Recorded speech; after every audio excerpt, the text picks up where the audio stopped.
My wife forgot our anniversary, so I didn't pick her up at the airport. Am I the asshole for not forgiving her despite her later apology? My wife forgot our anniversary, so I decided not to pick her up at the airport.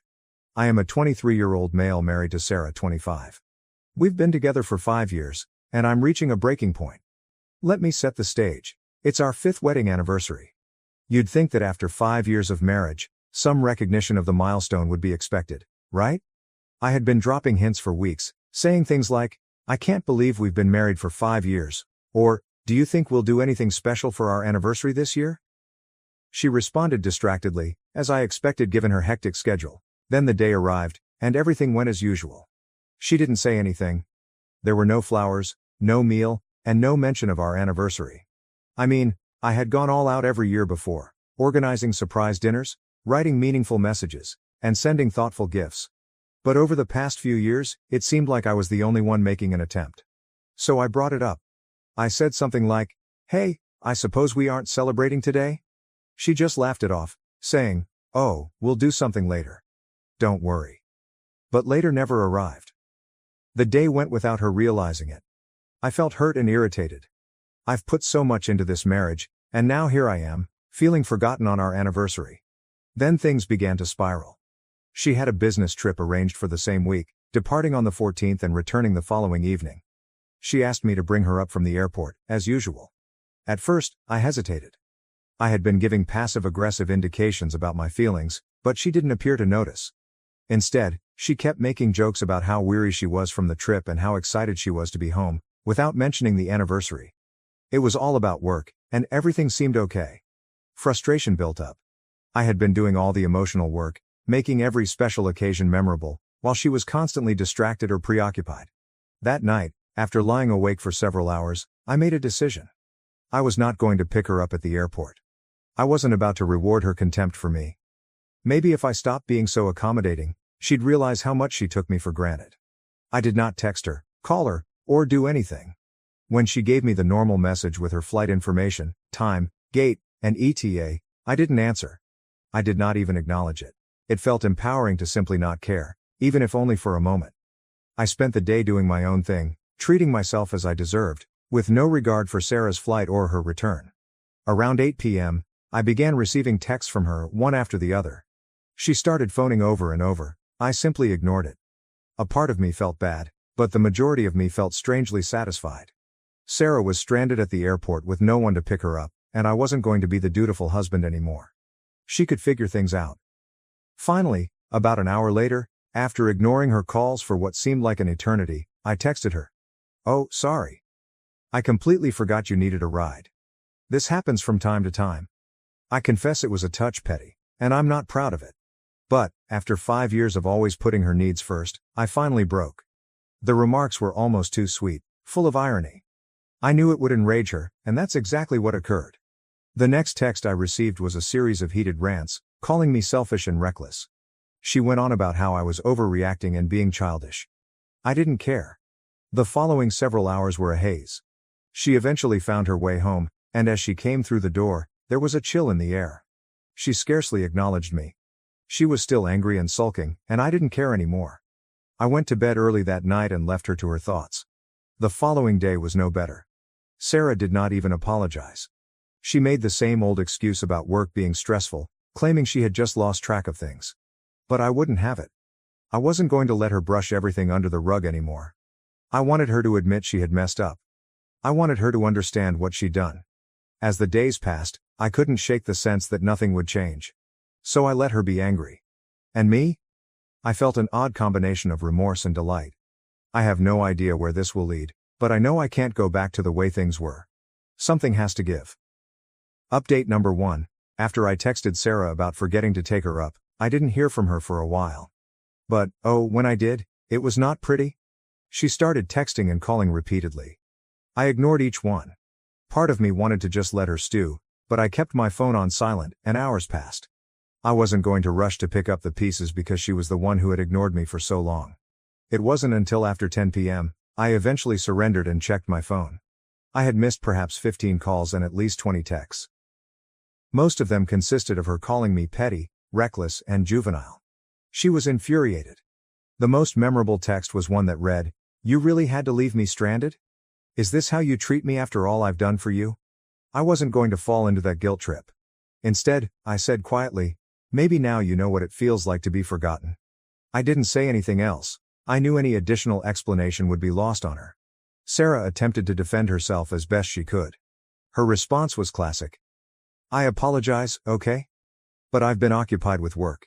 I did not mean to forget the anniversary. You know how hectic things have been recently." It was the usual excuse she had always used. Job stress. But this time, it wasn't going to work. I did not respond right away. I just let the silence linger between us. After a while, she got the hint. It wasn't until the next morning that I realized how deeply she'd been affected by the entire affair. Sarah waited at the airport for more than 3 hours. Apparently, she tried to phone me every half hour throughout that time. She couldn't catch a cab soon away because she didn't want to spend money on it. She eventually gave up and hired a cab, but by the time she arrived home, it was already past midnight. When she came through the door, I didn't welcome her or make small conversation. She did not even look at me. She simply went past me, dropping her suitcase on the floor. It was obvious that she was still irritated. The tension in the room was thick enough to cut with a knife. She tried to talk, but it was more of a monologue about how unfair I was. "I worked hard, and this is how you treated me?" she inquired, her voice filled with frustration. But the excuses were no longer effective for me. I wasn't interested in hearing about how difficult her job was when I felt like I'd been carrying this relationship alone for months. The first night back was horrible. We did not converse much. The only time she looked at me was while I was preparing for bed. I could feel her stare at me, but I couldn't bring myself to say anything. I was not going to make the first move. The next day, Sarah tried to make things right by texting me and stating, "I've been working so hard lately, it simply slipped my mind." You know how it goes. Same old narrative, same lame excuse. At this point, it was clear she didn't get it. We scarcely communicated for the following 2 days. Every time we did it, she seemed to be walking on eggshells. She was passive-aggressive, and I was not about to back down either. I had made my point, and I was not going to let her convince me that everything was all right just because she offered a few meaningless apologies. It didn't help that her father became involved. He called to ask why Sarah had to take a cab home. He was concerned, of course, but it seemed like he was trying to guilt-trip me. "I can't believe you left her there," he said. "She's been working so hard, and you just let her figure it out on her own." I had no idea how to answer, so I didn't. I let the call finish and walked away. Later that evening, Sarah made an effort to apologize, but it was not real. It felt forced, as if she was saying sorry simply to relieve the tension. "I guess I could have done better, but you didn't have to leave me stranded," she replied. There was no true accountability, no understanding of why I was furious in the first place, only another deflection. I wasn't going to accept a half-hearted apology.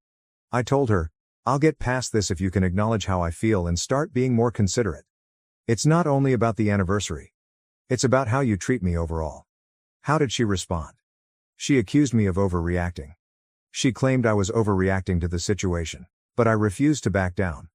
After a few more days of stillness and tension, I decided to establish some boundaries. I wanted space to focus on myself, so I resumed my own activities. It was a comfort not to have to continuously attend to her moods. Sarah wasn't delighted with this, but she made one more effort to make things right. She made a dinner reservation for the two of us, stating it was to compensate for something. I wasn't sure if she truly believed it would heal things or if it was a last-ditch effort to escape true responsibilities. Regardless, I wasn't sure if it was enough. I was still waiting to see if she was truly going to change. Is this a serious attempt, or just another temporary fix that will come apart in a few weeks? Update number 2. Following the airport incident, Sarah determined to attempt to set things right. She made a dinner reservation at a restaurant, claiming it was to make amends for everything that had occurred. I won't lie, part of me was cautiously optimistic. Maybe this was the moment she realized how much she had hurt me and decided to make an effort. But, as usual, this was not the case. Sarah texted me at midday on the day of the dinner to inform me that the reservation had been made for 7 p.m. I didn't sense any enthusiasm, I was simply going through the motions. Perhaps it was the fact that this wasn't our first attempt to settle things, or it was the nagging feeling in my gut that this supper would make no difference. Still, I got ready and decided to give it a shot. At least for one night, everything might be different. We got at the restaurant, and to my surprise, it wasn't as nice and private as I had imagined. Instead, it was a basic chain restaurant. The kind you go to for casual evenings when you don't want to put in too much effort. It wasn't even a place I enjoyed. I'd previously stated that I didn't like such types of places, but Sarah had chosen them regardless. I tried not to let it affect me, but it was difficult to ignore the lack of effort. It felt like she had chosen the easiest option, as if she couldn't be bothered to think about what I would want. The conversation began awkwardly. Sarah immediately began discussing how hard her job had been, going on and on about deadlines, meetings, and the amount of strain she was under. She didn't even recognize that she had missed our anniversary or left me stranded in the airport. Instead, she simply kept chatting about work. She said something about doing her best and being stressed out, but I couldn't help but think she was entirely missing the point. She had not apologized for the anniversary. She had not apologized for making me feel totally invisible. The more she discussed work, the more frustrated I felt. It wasn't simply that she was disregarding the larger issue. She didn't appear to comprehend how deeply her actions had hurt me. And it struck me harder than ever. In that moment, I recognized that this was not an isolated incident. This was a pattern. We were sitting there trying to have a great supper, but all I could think about was how disconnected she was from what was truly important. She didn't seem to get why I was wounded. It wasn't only about the anniversary. It was not only about the airport. It was about all the tiny things she had overlooked over the years, like the birthday surprises I arranged alone. She was too busy during the holidays, so we spent them apart. Our small conversation didn't last long, and things began to unravel. We had a minor quarrel about the food, but as often, it escalated into something more. She became defensive, arguing that I was being very picky and ungrateful. I attempted to clarify that it was not about the meal or the restaurant, but about everything else. That's when everything started to spill out. I told her how I felt ignored, and how she never seemed to put any effort into our relationship. I mentioned the anniversaries, birthdays, and quiet nights where I felt like a supporting figure in her life. Sarah, however, deflected rather than accepting responsibility. She began talking about how nobody's perfect, and how I should simply accept what I had.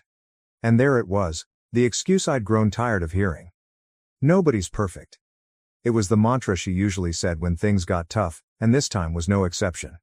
When the waiter came by to see if we needed anything else, I simply stared at Sarah. Her countenance was blank, and it was evident she was no longer listening. She made a token effort, offering me a small box of chocolates with a half-hearted smile. "Here," she answered. "This is for you.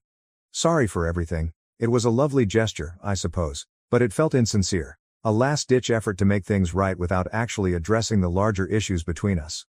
I did not even want the chocolates. I was past the point of making little gestures. I needed something authentic. The remainder of the dinner was quiet, unpleasant, and full of meaningless platitudes. We scarcely chatted on the way home.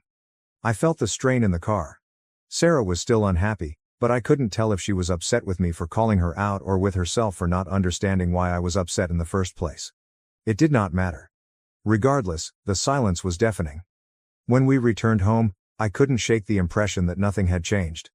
I thought that this time she'd understand. That it wasn't about the little things, but about the broader picture. But my hopes were dashed when I looked at her and realized she still didn't see it. Sarah began completing minor household chores over the next 3 days. She washed the dishes, helped with the laundry, and cleaned up. At first, I assumed this was a sign that she was attempting to change. However, it felt more like damage control than anything else. She wasn't doing these things because she truly wanted to, she was doing them because she knew I was furious and wanted to avoid a confrontation. I noticed myself emotionally distancing more and more. I couldn't help it. I did not want to keep being disappointed. I didn't want to keep waiting for her to change when it appeared she wasn't trying. I didn't want to fix someone who refused to meet me halfway. A friend of mine advised I provide Sarah an ultimatum. "Either she changes, or you walk away," he replied.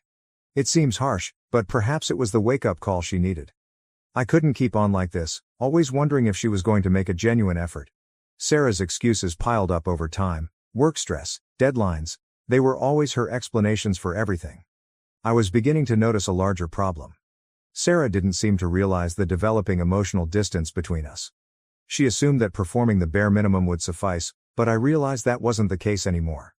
I began to ponder about our future together. Was this relationship salvageable? I had no idea anymore. Update 3. After weeks of dealing with the same cycle, empty apologies, half-hearted attempts at change, and more excuses, I had reached my breaking point. I could not go on like this any longer. I had tried to be patient and give her opportunities to step up, but it was evident that Sarah didn't grasp it. So I decided to sit down with her and have the chat we should have had months ago. It was not easy. I'd been putting it off, hoping she'd figure it out on her own, but that wasn't happening. When she returned home from work one evening, I informed her that we needed to discuss. There was no way around this one. We sat in the living room, and I could immediately feel the tension rising. I didn't want to yell, but I couldn't hide my feelings any longer. I began by telling Sarah, I can't do this anymore. This relationship has been one-sided for far too long. You've disregarded me, forgotten critical events, and never accepted responsibility for any of it. She only glanced at me, bewildered. What are you talking about? She asked. I've been working so hard, and you're acting like I'm doing nothing. I took a deep breath and tried to remain cool. It is not about your work, Sarah. It's about how you treated me. The anniversary. The airport incident. I've tried to make this relationship work for both of us, but you haven't even attempted to meet me halfway. Sarah instantly went on the defensive, as she usually does. You're blowing things out of proportion, she continued, her voice rising. You're acting like I forgot your anniversary on purpose. I didn't mean to forget, okay? I've been stressed out with work. Sarah responded with defiance. I was not buying it. It isn't only the anniversary, Sarah. It is everything. It's every time you make me feel unimportant. Every birthday and holiday passes, and I'm the only one who makes an attempt.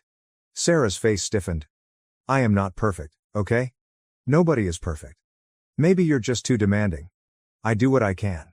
She placed the responsibility back on me. Perhaps you expect too much of me. Her statement made me even enraged. I am not looking for perfection, Sarah. I am asking for basic consideration. I am seeking for respect. I'm asking you to care about our relationship in the same way that I do. But you don't, and that's what really hurts. The room fell silent for a minute. I could see Sarah wasn't expecting this type of discourse. She squirmed uneasily in her seat, obviously unsure how to answer. I guess I could have done better, she said, but it was clear she didn't truly believe it. She didn't really accept responsibility for anything. She wasn't even apologetic. She was simply stating what she needed to say. I'm not interested in hearing you say you could have done better, I stated calmly. I need more than that. I need to know you understand it. I need to know you understand how much your negligence has harmed me, and I need you to demonstrate that you are prepared to make an attempt. Sarah avoided staring at me. I could tell she was uncomfortable, but I was not done. I had one final point to make. How would you feel if the roles were reversed, Sarah? How would you feel if I forgot about our anniversary and left you at the airport? For the first time in the conversation, she was silent. Her mouth opened, but no words emerged.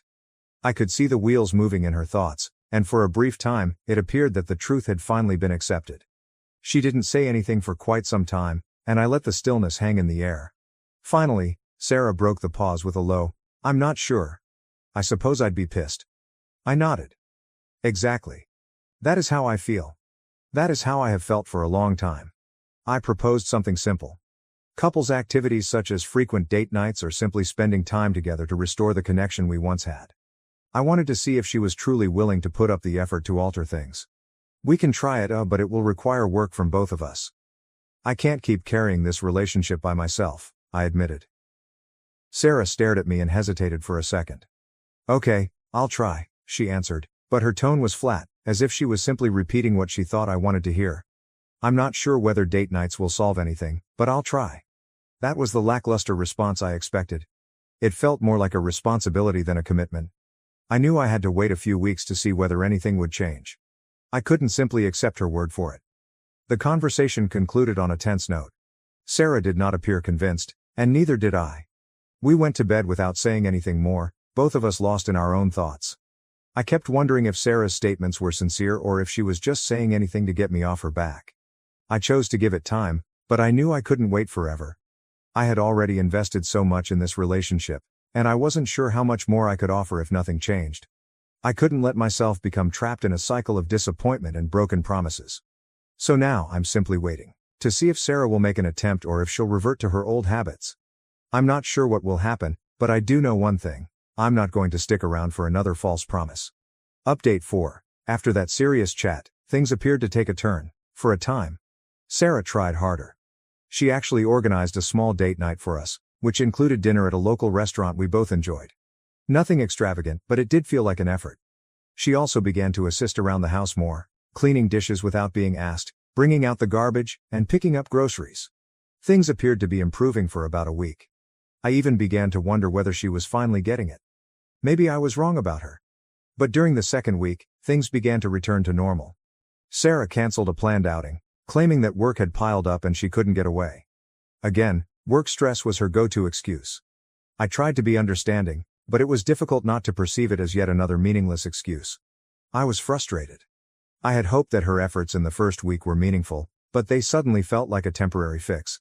Something she did only to keep me quiet. The saddest thing was when Sarah forgot another milestone. She didn't recall the day we first met. It wasn't something big, just a minor detail that mattered to me. I mentioned it lightly, but she just shrugged it off as if it were no great deal. In that instant, I knew she was no longer trying to keep track of these things. She didn't care about the small things that used to matter to both of us. It was only me, attempting to hang on to whatever spark we had left, while she appeared to be losing interest. I began doubting everything. Did Sarah genuinely care about our marriage, or did she simply assume that I would always be there? She didn't appear to realize how much effort I was putting in, which hurt more than I'd want to admit. I wasn't sure if she still respected me or just took me for granted. One day, while cleaning up the living room, I discovered something that made my blood run cold. I found Sarah's calendar stashed beneath some papers on her desk. I don't typically rummage through her belongings, but something told me to look. I noticed the date of our anniversary marked on the calendar. But here's the thing, she still forgot it. It was as if she had prepared for it, made a note of it, but then forgot about it when it finally arrived. I was quite frustrated. Later that night, I confronted her, wondering why she had marked our anniversary yet still forgot about it. She made some poor excuse about forgetting to check her calendar that week. That is what she said, as if it were an innocent mistake. It was not a mistake. It was plain negligence. When I looked at the calendar more thoroughly, I realized what had actually been prioritized. There were work obligations, sporting events, and weekend vacations with pals, but almost nothing about us. Our relationship seemed to have slipped under her notice. I had understood that work was always her top priority, but seeing it set out like that stung me harder than intended. I had tried so hard to keep things going between us, but it seemed like she couldn't be bothered. The final straw arrived a few days later. I overheard Sarah on the phone with a friend, discussing a weekend trip they were arranging for a sporting event. She was ecstatic about it, discussing the trip's specifics as if it were the greatest thing ever. I felt terrible to my stomach. This was something she had not revealed to me. She had time for a weekend excursion with her pals, but she couldn't remember even the smallest details about me. I tried to dismiss it at first, but the more I considered it, the more betrayed I felt. It wasn't simply that she prioritized her hobbies, she never thought about how I'd feel. She had plenty of time and energy for everything else, but when it came to us, I felt like an afterthought. So I stopped engaging. I stopped making an attempt. I stopped texting her throughout the day and trying to make small chat when she arrived home. I felt if she didn't notice the distance between us, she probably never would. I needed her to see what was going on. I needed her to feel how I was feeling. Eventually, our pals noticed. They were initially all on Sarah's side, claiming that I was overreacting. But eventually, they noticed it as well. Several friends contacted me, stating they understood my unhappiness and even confessed Sarah had been selfish. They told me I deserved better, and I understood I wasn't alone in seeing the reality. But nothing changed. The final blow came when Sarah canceled our scheduled dinner date to attend a last-minute gathering with her pals. She didn't even tell me in person. She sent me an apology, stating she couldn't refuse the invitation.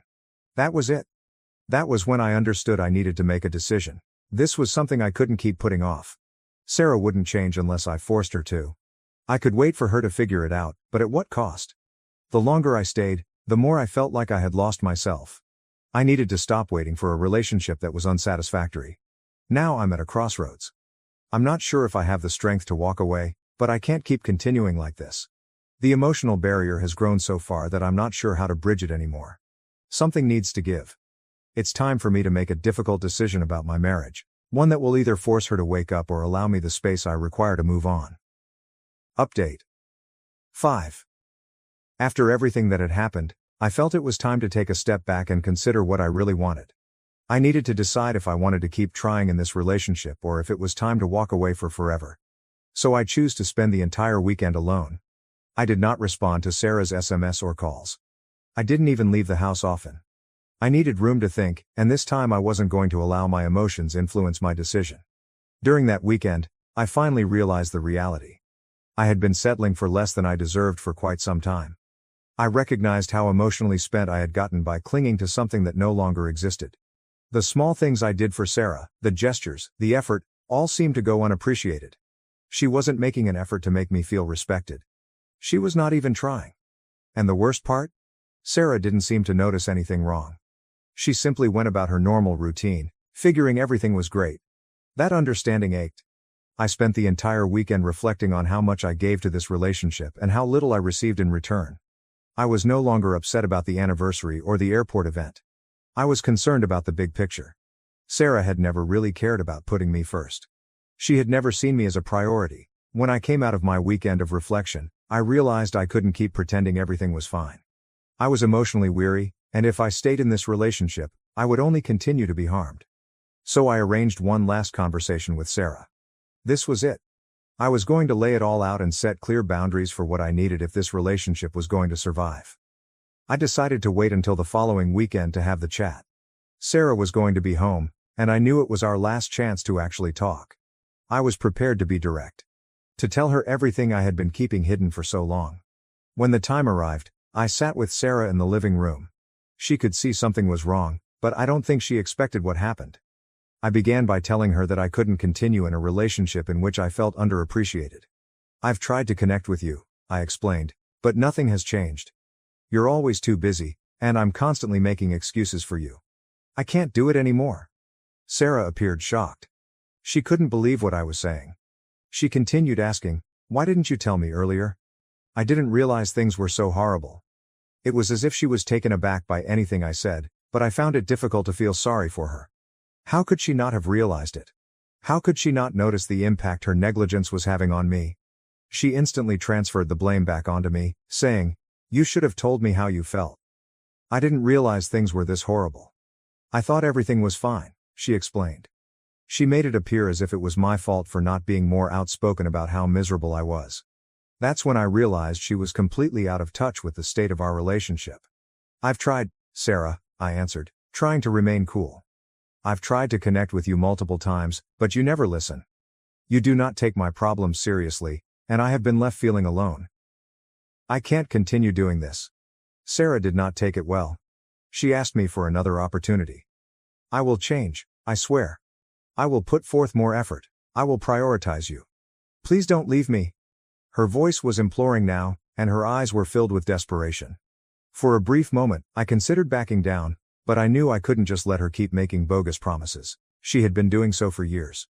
"I'm willing to give it one last try," I told you. "But this time, things have to be different. I need you to actually show me that you can change. No more excuses. No more empty apologies." Sarah agreed, but I was not convinced. Her words were only that, words. Actions spoke louder, and I wanted to see if she would follow through on anything she said. We discussed specific things she could do to make time for us, organize more thoughtful dates, and be present while we were together. It was a modest list, but it was the beginning. The following few days saw a variety of tiny but obvious changes. Sarah began planning dates again. They weren't lavish, but they were thoughtful, and she was obviously trying. She began to be more present at home, taking the time to talk to me rather than disappearing into her phone or watching TV. It felt like a start in the right direction, but a part of me didn't believe it would endure. Several days later, Sarah surprised me with a handwritten note. She apologized for everything, realized how much I had been carrying in the relationship, and stated her commitment to making significant changes. I was shocked. This was the first time she had truly accepted responsibility for her acts, and it meant a lot to me. It was a step forward, but I was still unsure whether it would be sufficient. I began to sense a glimmer of hope, but I maintained my hard boundaries. I wasn't going to let myself slip into the same habits. I needed to see actual, long-lasting progress. For the first time in a long time, I felt hopeful that things would improve. But I wasn't going to base my happiness only on Sarah. That was how much I had learned. So, for now, I'm cautiously optimistic. I'm not sure what the future holds, but I know I can control my own happiness. Whatever happens to her, if things go better, that's terrific. But if they don't, I will be prepared to walk away. The decision is now in my hands. Thank you for watching. If you haven't subscribed yet, please do so and hit the notification bell to stay updated with more shocking real-life stories happening around you. My sister flirted with my boyfriend and attacked me when confronted. Drama erupted at my wedding when my parents forced a reconciliation. I'm 28, and my sister is 26. We haven't communicated for about 6 years because of a terrible tragedy, which I will explain in a bit. As we grew up, my parents, for whatever reason, never discouraged our intense sibling rivalry. They urged us to compete instead. In retrospect, I don't think that was a wise decision because it made us incredibly jealous of one another. If they had dealt with this sooner, maybe our relationship would have been better. We could sometimes put aside our differences while we were younger, but as we grew older, our hostility increased. When we got to high school, we didn't talk much to one another, and we both liked it that way. I only saw my sister when I returned home from college after high school. Compared to being with someone who was disagreeable all the time, this was a relief. I started dating my fiancé around the time I was about to graduate. After 3 years of friendship, he finally worked up the nerve to ask me out right before I graduated. I said yes as we had been friends for years and I thought he was amazing. He and I moved in together after I graduated. After 3 months of dating, I made the decision to present him to my parents one weekend. It just so happened that my sister, who had just begun college, chose to stay at home that same weekend. With both of us present at the same moment, it was already a formula for disaster. My life was going great at that point. I had my own apartment, a job, and a cute partner. But things weren't going as smoothly for my sister. She was disappointed that she couldn't get into her first choice of college and had to settle for her second. Later, my parents explained that she kept returning home so often because she was struggling to make friends at college. I could tell my sister wasn't happy when I told my parents about my relationship. As I introduced him to him, she pouted in the background. When I introduced her, she instantly turned on her charm, despite the fact that my partner was aware of the strained relationship I had with her. It felt weird, but I tried not to let it upset me. Then, however, things became much stranger. While we were all sitting around, my sister continued trying to chat to my boyfriend since she was too interested in his life. Despite our discomfort, neither of us spoke. Then she went too far.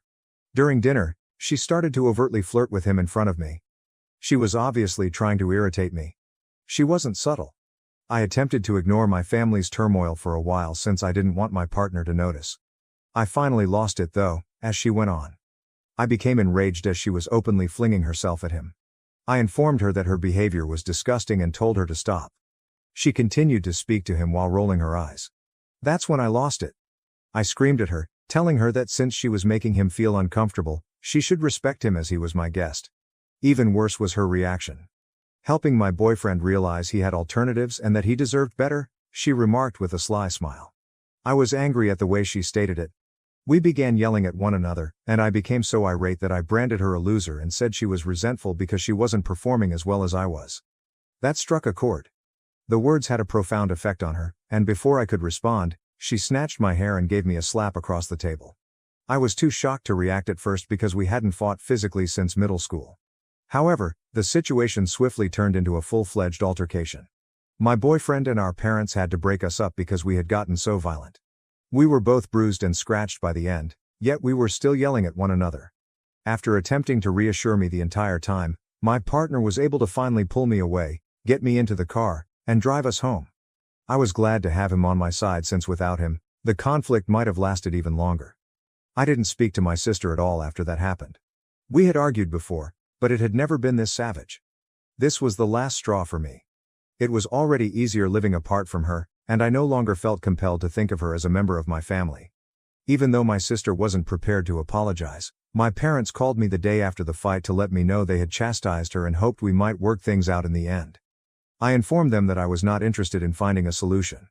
I wanted our connection to stay as it was, non-existent, and I didn't want anything to do with her anymore. I reminded my parents that they were partially responsible when they attempted to persuade me otherwise. They had, in a sense, encouraged our intense sibling rivalry while we were growing up and had never addressed it. My sister and I didn't want to be around each other, so they weren't shocked. They disagreed with me, so we got into a fight about it. They admitted their error and apologized over the phone a few days later. I've forgiven them, even though it felt a little empty at the time. I didn't want to break up contact with my parents, even if I had decided to stop talking to my sister. That incident happened 6 years ago, and I haven't spoken to my sister since. As long as they don't put any pressure on me to get back together, I don't mind if she and my parents continue to have a regular contact. We don't talk much, and even on holidays, we avoid each other, even though I've seen her at family get-togethers. That's how I like it. We don't get along, and everyone in the family knows it, but nobody knows why. They just know that we got into a fight and that none of us has looked good ever then. After 6 years of concealing the information, I eventually came clean at my bridal shower. Because we weren't precisely adhering to traditional norms, my maid of honor only invited close friends and family, including my fiancé, to the ceremony. My parents surprised me by inviting my estranged sister as well. What they were thinking, I don't know. I was in disbelief when my folks showed up with her. My sister appeared just as shocked to see me. And tense standoff occurred as the room went silent. My parents came over to us after what seemed like an eternity and said that enough time had gone by and that they hoped we could get back together. They thought we were now older and wiser. My sister's look made it obvious that our parents had deceived her into going. I told my parents that on such a significant day, they had no right to surprise me. I gently but forcefully requested my parents to accompany my sister on her departure before she could say anything. Instead of leaving, they insisted that I move on from the past while pretending that nothing important had occurred. Their contemptuous behavior angered me. I gave a detailed account of the full incident that occurred 6 years ago in order to correct the record. I asked whether everyone in the room believed I could just forgive and move on after making sure everyone knew exactly what had transpired. I then went to my parents and asked, would you still believe it was so easy to let go if I had married someone else? Of this, things would have turned out differently if I had wed someone else. However, when I first took him home to meet the family, my sister had shamelessly flirted with the man I was marrying. In front of me, she had done it without guilt, as if he were a competitor in a competition he had never agreed to. She did all of that, but more than that, she attacked me first because I called her out on it and called her a loser. It was traumatic for me because I had never before experienced someone attempting to physically harm me in that manner. She never apologized to me in the 6 years that followed, acting as though nothing had happened. I didn't feel pressured to let go of the past or forgive her. I thought it was more crucial to keep myself safe and keep someone like her out of my life. It was ridiculous of my parents to think they could just take her to my bridal shower and expect us to get back together. Luckily, my sister recognized her error and departed before my parents could continue their argument. I imagined my sister wasn't happy about being duped too, so my mother followed her, probably to please her. For a brief period, my father stayed with me, but I told him that he had let me down and that I didn't want to speak to him at that time. I was acting like a brat, and he got annoyed and accused me of being unreasonable, saying that it was pointless to cling to something that had happened 6 years before. I told him to go because I didn't want to quarrel with him, even though I didn't think I was being a brat. After a few minutes, he departed. I had to take a few moments to gather myself after that since I was so overwhelmed. Thankfully, I had the support of my fiancé and maid of honor, and I quickly returned to my normal self. Since I needed a diversion and didn't want to worry about my dad or sister, everyone else complied. We carried on with the festivities as if nothing had occurred. My fiancé and I went home after the encounter and didn't talk about it again. Since the incident, which happened around 5 days ago, I had not heard from my parents, but I was fine with it. After what they did, I thought we should take a break. I didn't anticipate hearing from them immediately, but they did finally get in touch, not to apologize, but to blame me for my sister's situation. My mom called this morning. When I replied, she told me to get in touch with my aunt and make sure she gave my sister the job she had been talking about. My mother was upset and scared, and I had no idea what she was talking about, so I told her to calm down. She continued by explaining that layoffs and downsizing at her prior workplace had left my sister unemployed for about 6 months. A few weeks ago, she realized she could no longer afford the rent and had to return to live with our parents. She had been looking for work, but she had not been able to locate a position that paid enough or that she enjoyed. My aunt, who was starting a new business, and my mother had talked about this. My aunt had originally decided to make my sister the head of marketing because she had prior marketing experience. But after the bridal shower incident, when I told my aunt what had happened 6 years earlier, she stopped responding and finally canceled the offer. I wasn't shocked because I had always been my aunt's favorite, and I thought that was a reasonable explanation. My aunt replied that it was clear from her knowledge of the incident I recounted that my sister had serious anger management problems when my mother forwarded her mail to me. The fact that my sister had not even apologized during the bridal shower infuriated my aunt. In addition, my aunt said that although she had originally decided to hire my sister due to their familial ties, she had just interviewed a better qualified applicant for the position. Instead, she made the decision to offer the job to the better qualified candidate. That made perfect sense to me, and I was really happy that my aunt had changed her mind. After receiving my aunt's note, I told my mother that there was nothing I could do about it. I wanted to avoid my aunt feeling pressured to recruit my sister just because they were related, as I had witnessed the detrimental impacts of nepotism in the workplace. It was evident that my aunt had identified a more qualified candidate for the position, which was the true reason my sister was not employed. I didn't want to get involved because my aunt was in charge of this. My mother became irate when I promised her that I wouldn't attempt to harm my sister's standing or reputation in the family. At my bridal shower, she started screaming at me, saying that I had ruined my sister's chances by bringing up the past. Considering how much it would affect my sister, she said I didn't need to bring up the incident at my bridal shower. She said I deliberately portrayed my sister as unstable and evil in order to win the family's pity and position myself as the nice one. Just so you know, when I described the incident, I wasn't concealing anything. I freely acknowledge that prior to her physical assault, I had called her a loser. But I don't think her violent response was justified by the name-calling. My mother's accusation that I brought up the incident purely to harm my sister's reputation was unfair. After giving it some thought, I hung up the phone and blocked my parents. I wondered if it was the correct thing to bring up the past. My mother had claimed over the phone that I hadn't given my sister a fair opportunity to demonstrate her growth over the years and that it was unkind of me to bring up the fight, particularly when it cost her a job offer. First update. Hello Reddit.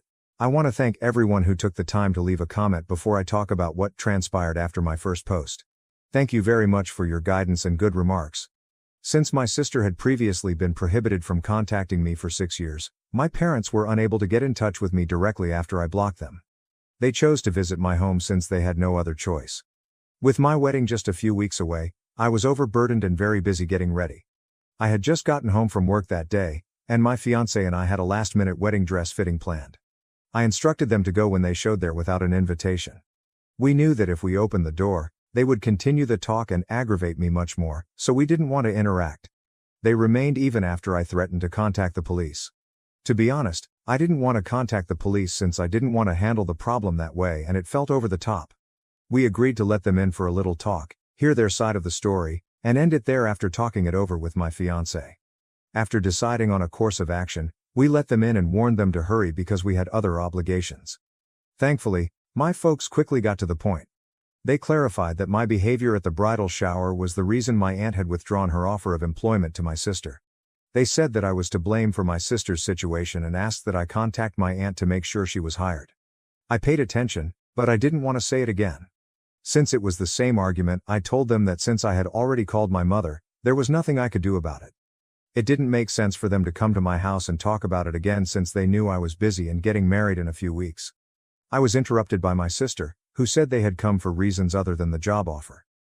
This was our first chat in 6 years, so I was surprised.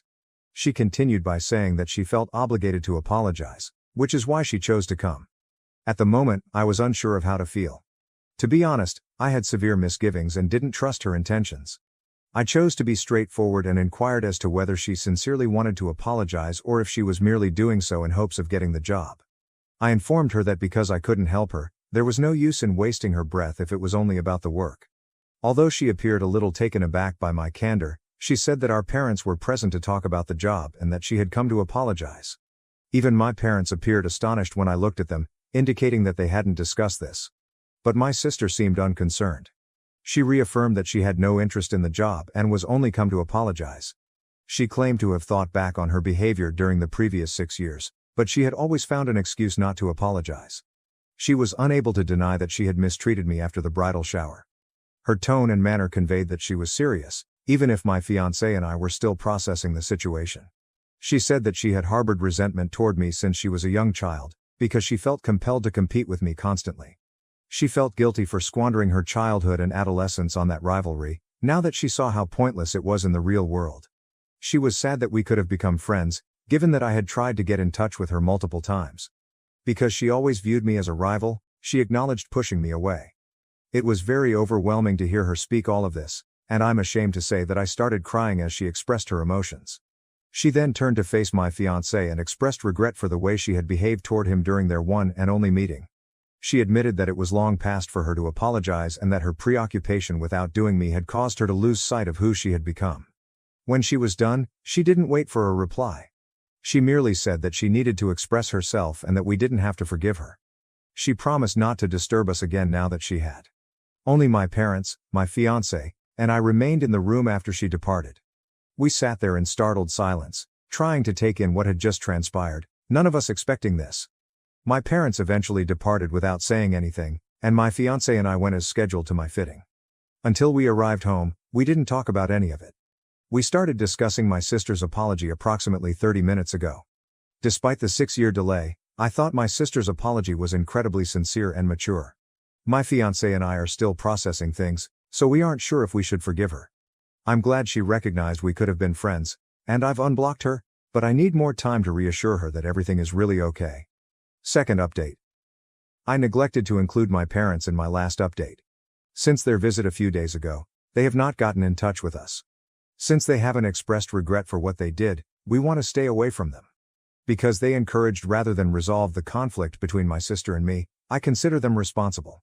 Their disregard for my sisters and my sentiments is evident, even after years of conflict and my attempts at forgiveness. We'll let them know in a few days that they won't be invited to the wedding. Third update, I was married last week, and it was a stunning, ideal day. My parents were not present, as was to be expected.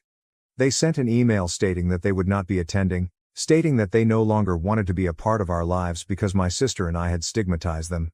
I don't mind if that's what they decide to do. On a more positive note, I contacted my sister prior to the wedding to welcome her to the event and to accept her apology. Having her there made the day even more memorable, and she accepted with grace. I'm happy to be getting back in touch with her, even if it's unbelievable to consider how far we've come. My husband and I are excited about our honeymoon, and life is better than ever. Thank you for watching. If you haven't subscribed yet, please do so and hit the notification bell to stay updated with more shocking real-life stories happening around you. My parents demanded I give my welcome party dress to my sister, who always destroys my things. Am I the asshole for finally telling the truth? I, 22F, severely need help about a matter involving my family, notably my sister Susan, 24F. I've been a long-time lurker, but recent circumstances have compelled me to finally share my tale. Please bear with me as this may be a bit long. I'm actually shivering as I type this, partially out of rage and partly out of dread of what will happen if they find out I'm asking for help. I recently graduated from college and got my dream job at a top technology business. Everything was going well. I worked hard in college, maintaining a 3.9 GPA with a partial scholarship, and securing this position after numerous rounds of competitive interviews. The organization is well known for its positive work environment and ample prospects for advancement. After years of walking on eggshells at home, I was truly pleased to begin my working life. The welcome reception for new staff is tomorrow evening. It's a formal function where new employees can meet top management and team leaders. Several VIPs will be there, and it is recognized to be an important networking event that can impact your future career path inside the organization. I worked part-time for months and saved up enough money to buy appropriate attire. It is not ostentatious, but rather professional and stylish. It cost me $400, which equates to numerous hours of tutoring and weekend shifts at a nearby cafe. My parents, both 45, didn't contribute anything, which was not surprising given their history of preferring my sister. My sister Susan has always been the golden child. She is currently unemployed after failing to complete college twice. She spends the majority of her time partying and posting on social media, while our parents cover her expenses without question. They've spent thousands on her shopping sprees, expensive devices, and even a car, which she crashed within 3 months. Meanwhile, since high school, I've had to work part-time jobs to cover basic expenses such as school supplies and clothing. The inequality in treatment began early. When I was 5, my aunt gave me a tiny art set for Christmas. Susan threw a violent rage, so my parents took it away and handed it to her, despite the fact that she had previously received other expensive gifts. They told me I needed to learn to share, that Susan was more sensitive. This set the tone for our entire life.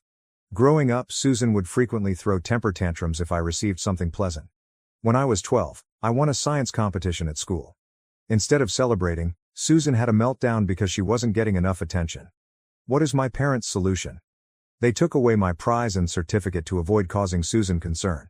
Susan couldn't stand seeing me on stage, so they forced me to miss the award ceremony. This pattern persisted throughout my life. Any accomplishment or enjoyment of mine was viewed as a danger to Susan's well-being. As we became older, the situation worsened. Susan had a habit of removing my belongings without permission. Clothes, books, electronics, nothing was off limits.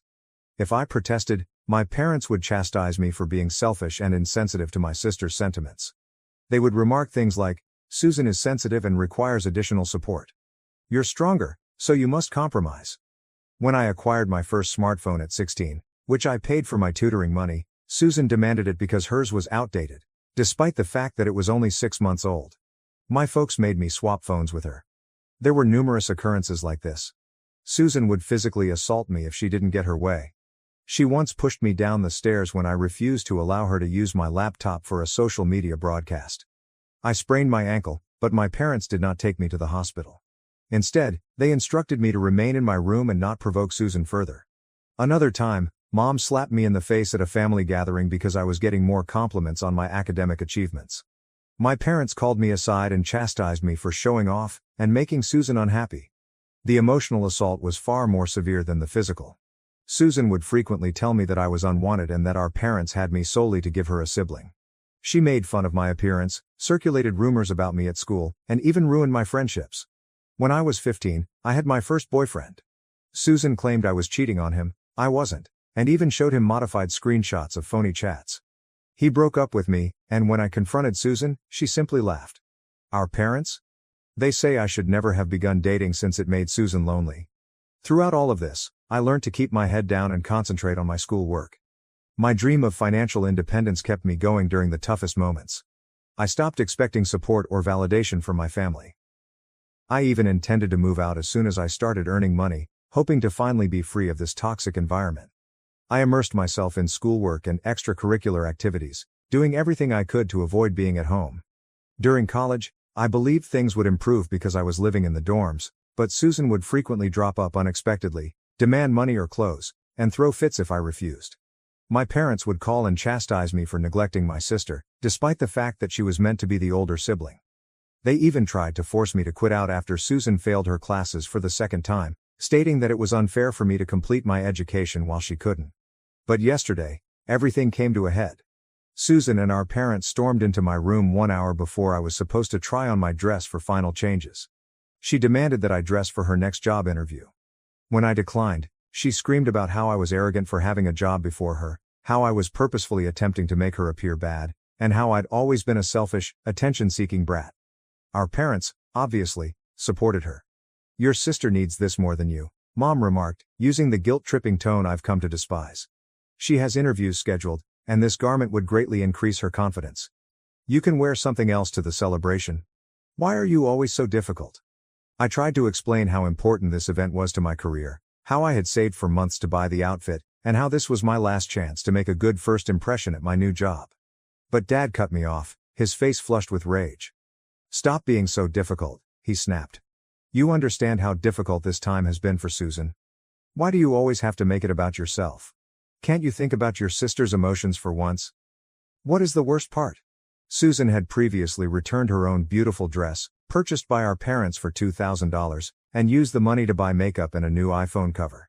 She didn't even have any actual interviews arranged. She only wanted my dress because it was mine. Later, I overheard her on the phone with a friend, joking about how she was going to take care of her sister's attitude issues. What distinguishes this situation from prior ones is that my grandmother, 71F, expects images from the welcome celebration. She's always been more sensible than my parents, but living in another state means she's not as familiar with our family dynamics. She explicitly requested that I send her images of my clothing, expressing her pride that I had landed such a good position right out of college. She even considered framing the photo for her homeroom. I am currently locked in my room, trying to figure out what to do. My hands are trembling while I type this. My sister is still having a fit outside, yelling that I am ruining her life and that she will make me regret being born. I can hear her hammering on my door and threatening to smash it down. My parents are texting me to stop being selfish and to think about family harmony. They're threatening to ground me, yes, at 22, and confiscate my phone if I don't cooperate. Should I just give in again to maintain the peace? I am aware that if I do not comply, they may physically compel me to hand over the dress, or Susan may trash it out of spite, as she has done with my belongings in the past. But I'm so tired of being the family's scapegoat. This welcoming celebration meant the world to me. It's my first step toward independence, a chance to begin establishing a life free of their destructive influence. I can't help but worry if telling my grandmother the truth about what's going on will make a difference. She's always been nice to me, But my parents have taught me that contacting relatives would bring shame to the family and that no one would believe me anyhow.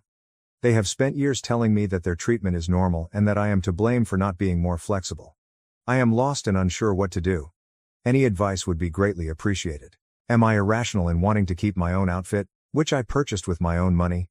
How do I approach this scenario without causing further controversy, but also without giving up something that is really important to me? I feel like I'm having a panic attack just thinking about approaching them. The welcoming celebration is tomorrow evening, so I have to make a decision fast. I've worked so hard to get here, and it's upsetting that my accomplishment is being overshadowed by my sister's demands and my parents' supporting conduct. The idea of showing up in something inappropriate and perhaps harming my professional reputation is worrisome.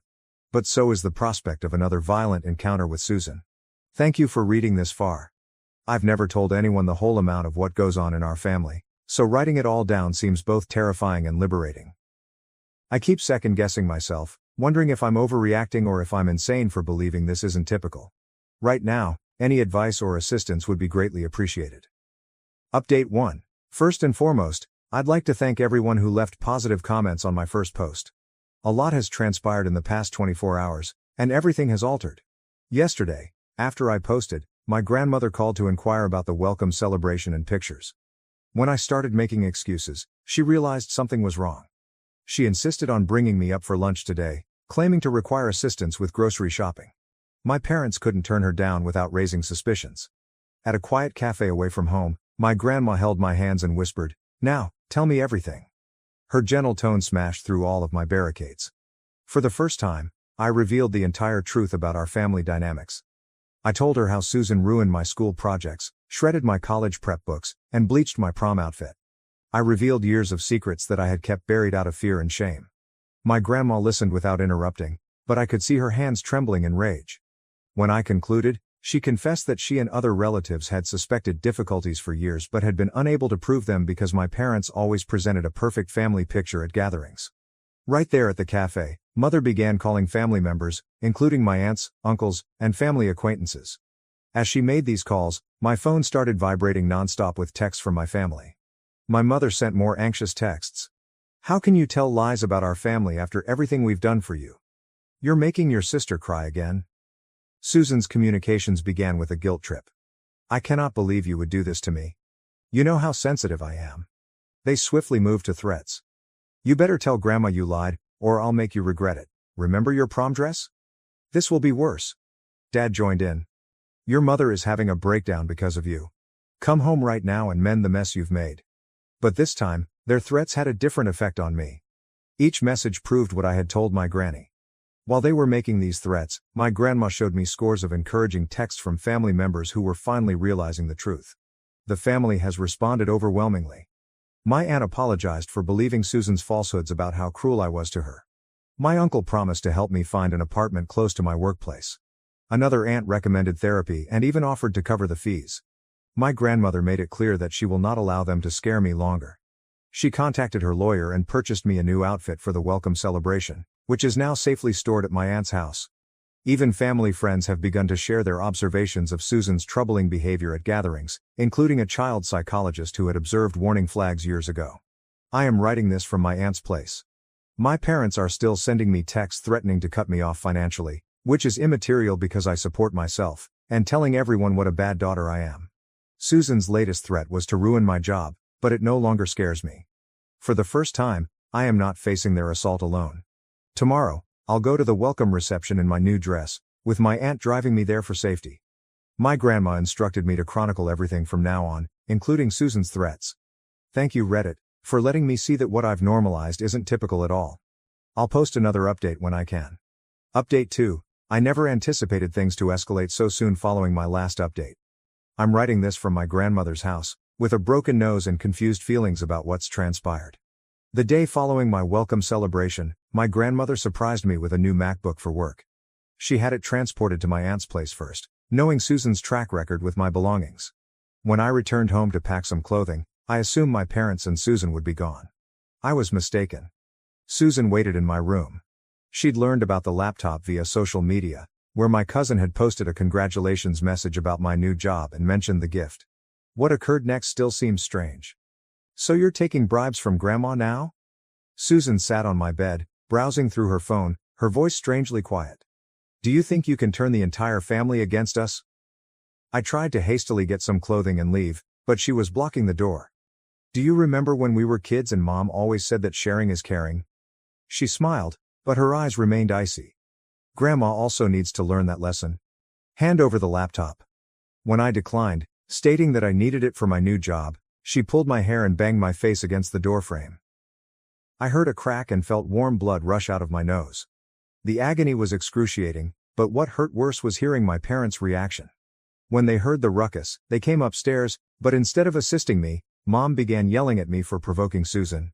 Dad simply stood there, saying I should have known better than to flaunt my new gift in front of my sister.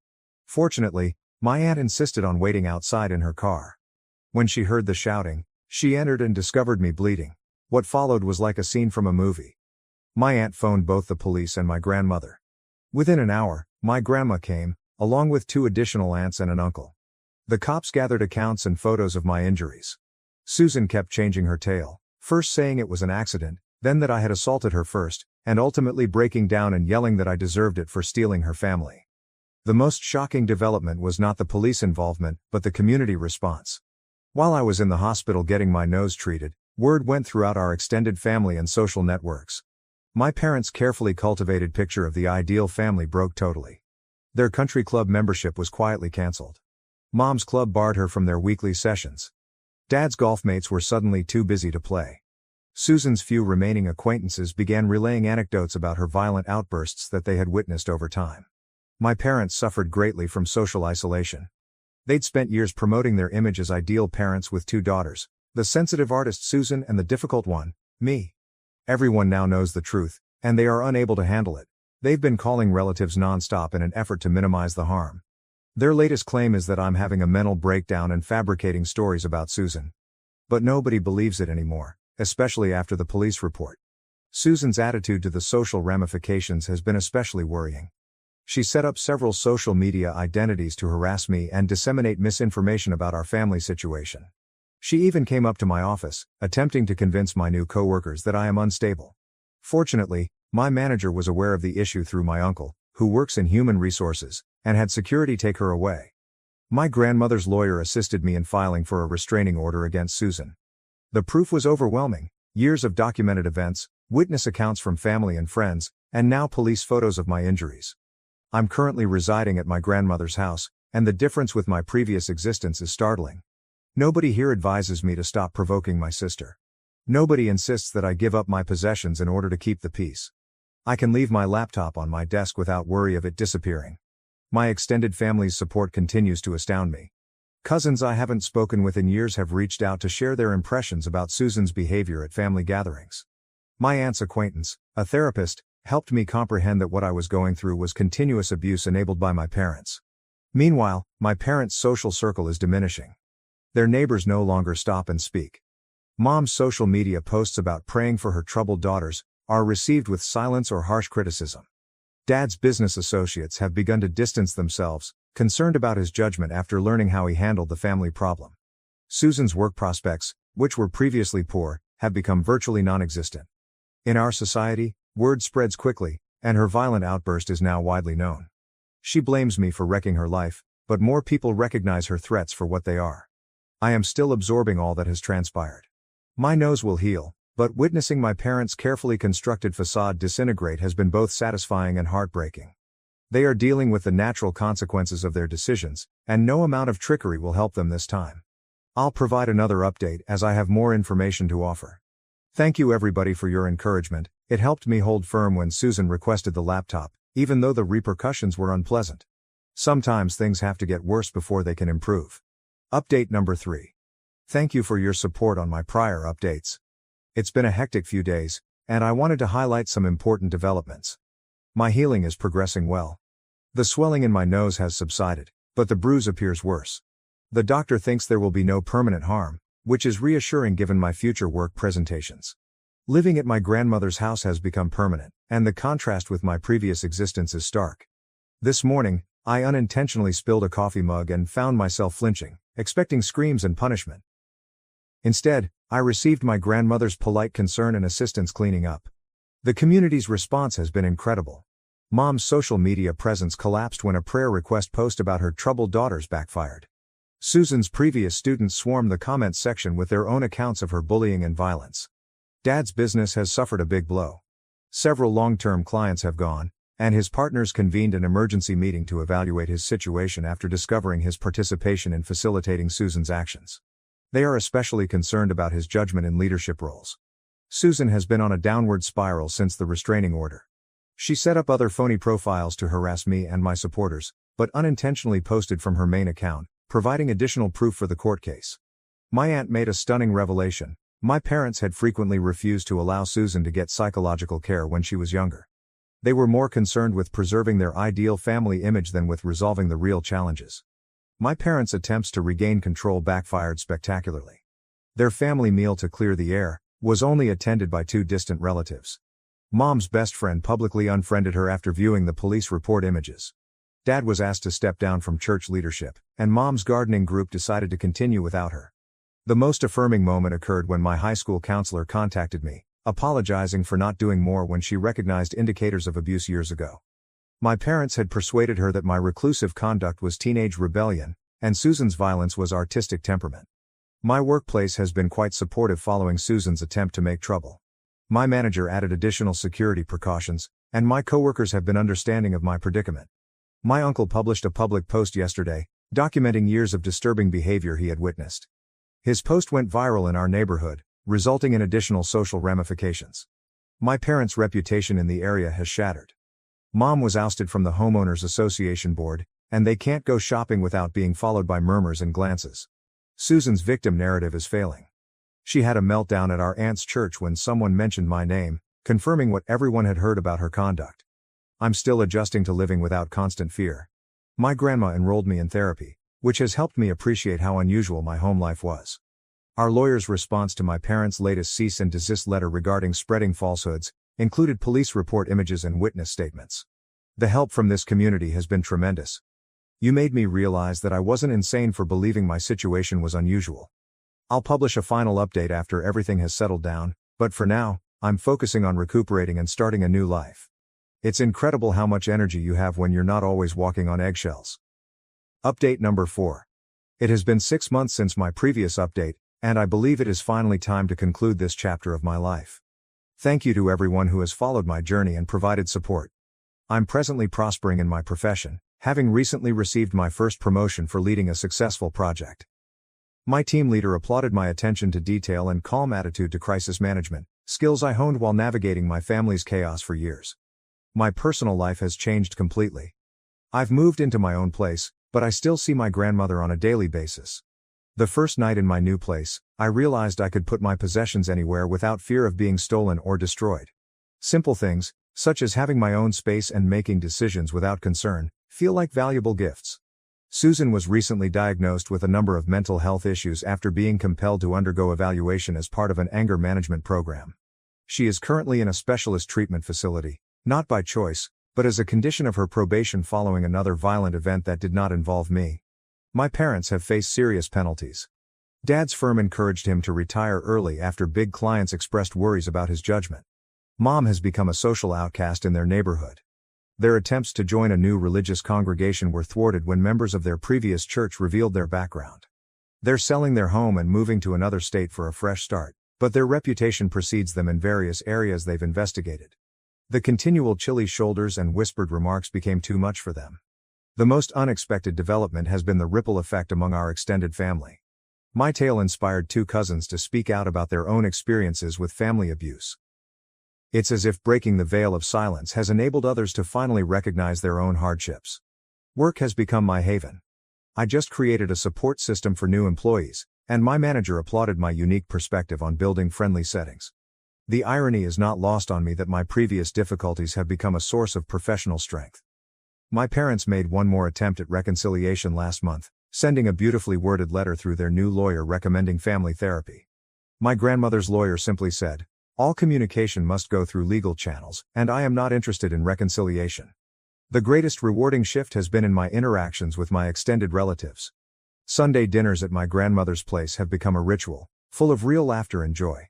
My aunts and uncles tell me things from my childhood that my parents twisted or kept buried, allowing me to regain some of my heritage. I've begun mentoring at a local youth center, working with teenagers from challenging home backgrounds. One girl just informed me that my tale inspired her to come up about her own sister's abuse. My grandma has been my biggest supporter, demonstrating what genuine family love looks like, unconditional but with appropriate boundaries. Susan's restraining order is now permanent, and she is legally prohibited from approaching my employment or apartment. The community's response has served as a lesson in social fairness. My parents and Susan faced no legal consequences other than the restraining order, but the social isolation and loss of status were more effective than any court sentence. I'm finally creating the life I've always wanted but never thought possible.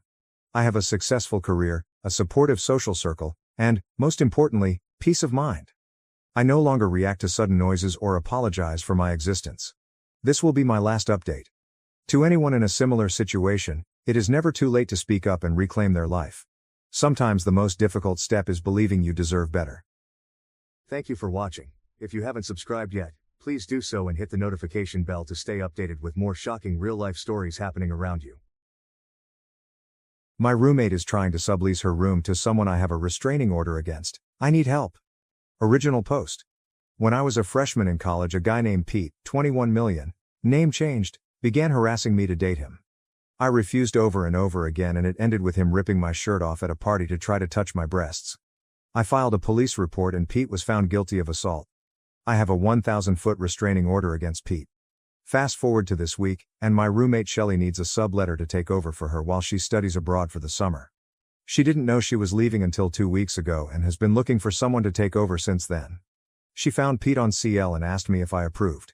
I showed her my court documents, but Shelley claims she can't find anyone else to take over and that I will have to deal.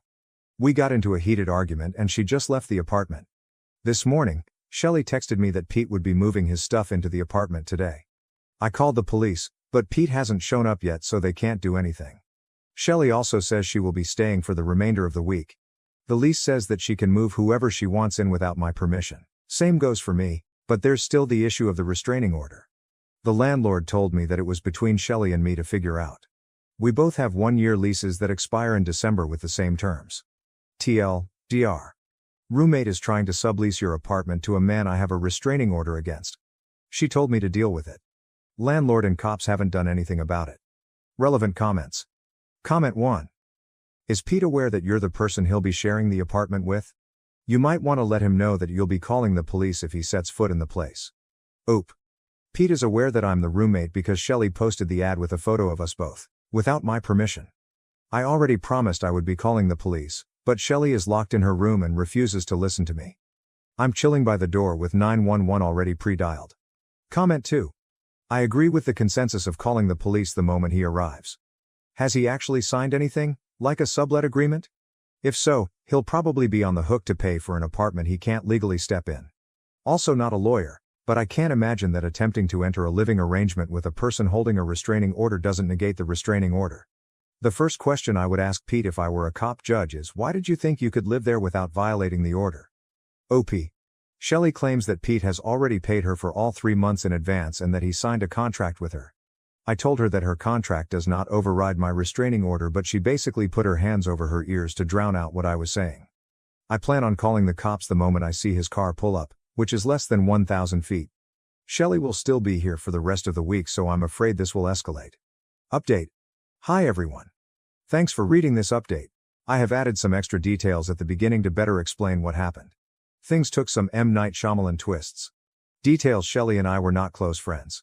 We were simply roommates with our own separate bedrooms and a connecting kitchen living space. I have only known her since last December when we originally signed our leases. We have hung out, but the only real connection we had is that she likes anime, Japan, and I am Asian. The Craigslist ad that Shelley posted didn't have a photo. It turns out that she had used a generic photo of the two of us in an ad on our college's Facebook page, but Shelley took it down before I got a chance to take a screenshot. Actual update. After I made my Reddit post, Shelley was locked in her room for 3 hours. I tried to talk to her, but she wouldn't come out of the room. She left her room to get food, and just walked past me as if I didn't exist. Everyone who I called told me that until Pete actually showed up, no crime was being committed, so I couldn't report it until then. I just sat by the door and window watching for Pete's car. This continued until early Saturday morning when Shelley woke up for her morning jog. I was still looking for Pete's car. I stayed up all night on the couch. Shelley tried to sneak out past me, but I woke up and blocked the door. I needed an explanation for why I was being forced to stay up all night waiting to call the police on Pete when she knew that I had a restraining order against him. Shelley's explanation was that the restraining order doesn't matter to her, that she has dealt with unreasonable people like me before, and that she has never listened to any restraining order before now, so why should she just for me? The more I listened, the sicker I felt. Shelley basically admitted to me that she is a cunt. I told Shelley that she was a real piece of work and that I was going to maintain my watch for Pete and that I would contemplate taking legal action. She told me that whether I liked it or not, she was done looking for subletters and that it was my problem. I told her to get out and go for her jog, and she left and came back a bit later and locked herself in her room again. Sometime around noon, I had accidentally fallen asleep because I had been awake 36 plus hours at that point. I woke up and saw Pete helping Shelley move her stuff into her car. I didn't see him in the apartment, but he was helping her in the parking lot. I immediately locked them both out and called the police. Shelley and Pete came to the door again, and when Pete saw it was locked and when he saw me watching from the window, he blew up at Shelley. He started to ask her why I was in the apartment and why Shelley didn't tell him that I was the roommate. He demanded his money back and I could hear them screaming at each other through the door. The cops showed up, handcuffed Pete and Shelley. I told them my story and Pete said he had text messages and emails to back himself up. The cops checked his phone, saw texts from Shelley saying along the lines that her roommate wouldn't care about XYZ because he was a chill guy. Pete had posted his own ad looking for a male roommate. That's right, Shelley is a liar too. The cops released Pete because he had proof that he didn't know it was me. I'm okay with this because I saw the emails, texts too. Shelley was charged with disorderly conduct and her mom came to get her. Sunday evening, Shelley and her mom come back to the apartment to finish packing for her study abroad. Shelley made some snide remarks about me, definitely going roommate hunting to find her a subletter as I said I would. I ignored her. Shelley left for her plane this morning. You know the good thing about separate leases? I am only liable for my rent, not hers. So I'm going to sit on my butt for the rest of the summer while she gets evicted for lack of rent payment. TLDR. Pete had no clue it was me. Shelley got arrested. She thinks I'll find a subletter, but I'm going to let her get evicted. Relevant comments. Comment 1. Sounds like a crappy situation all around, but it also sounds like Pete didn't know, and now that he does, will not be back to bother you. Since you are on separate leases, you should hopefully not have anything to worry about legally or financially. Let Shelley deal with those issues herself, she brought them on herself. A quick question, if she does fail to pay, could you in any way get kicked out, or are you pretty much in the clear? Either way, good luck, your roommate is immature and deserves the consequences of whatever happens to her in this situation. OP. Our leases explicitly say that we are only liable for our individual portion of the rent, so I'm in the clear. And Pete really didn't know about me being there. That's how much of a bitch Shelley is to let a man get arrested over something so stupid. And thanks. Comment 2. I mean, what did she think was gonna happen? On top of the shameless assholery, Shelley sounds like she's missing a few marbles. Oop. I think that what happened was that Shelley was focused only on going abroad and not focused on her own actions. She couldn't find anyone, so as soon as she found someone she thought problem solved and ignored the problems until I called the police. Apu also had this comment: I wish she could have gotten charged with more, but she started bawling her eyes out to the police officer and he went easy on her because she looks so young. To me it's just another sign that she's an awful person because she was manipulating the cops. The lease states explicitly that I'm not liable for her rent, and even if she tries to sue me, it's my word against hers and I'm confident I would win that legal battle. Pete is staying as far away from it as he can, and he apologized to me and is trying to get his deposit back from her. Now to the next story, story 2. My best friend's fiancé confessed he loves me but still planned to marry her. I told her, she left him, and I'm helping her move on. My best friend and I have always been close, and I adore her. We're really open and honest with each other, about as close as two people can go without being romantically attached. We're even joking that we're wives, because we're so close. Because of her fastidious personality, we have already discussed random circumstances and how we would like the other to approach them.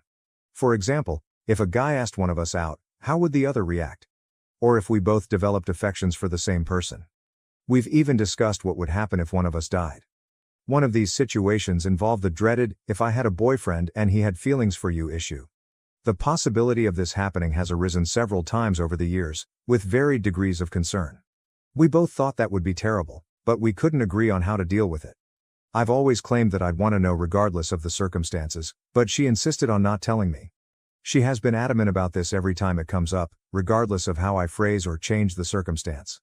She made it abundantly apparent that she would never want to know. About 3 years ago, my best buddy began dating a guy. He was already a loose member of our friend group, so we both knew him. I didn't think much of him at first. He appeared cool, courteous, and respectful. He gradually grew more integrated into our group, and he got along with everyone. The guys in the group liked him, the girls were excited for my closest friend, and, most importantly, she was overjoyed. She had always wanted to be in love, and he seemed ideal for her. He treated her and everyone else with great respect. He and I got along great, but we never hung out one-on-one. Our conversations were primarily limited to small talk about music, work, and other casual topics, which occurred in group situations. He made similar efforts to connect with the other members of the group, and I always appreciated that he was interested in her life and the people she was close to. I've always been the odd one out among our group of pals.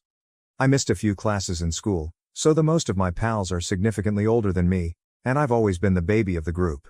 While most of us attended to the same institution, I've never been interested in dating. Though I've had interest from men, I'm a daydreamer who is obsessed with my profession. My future goals do not include children, and may not even include marriage.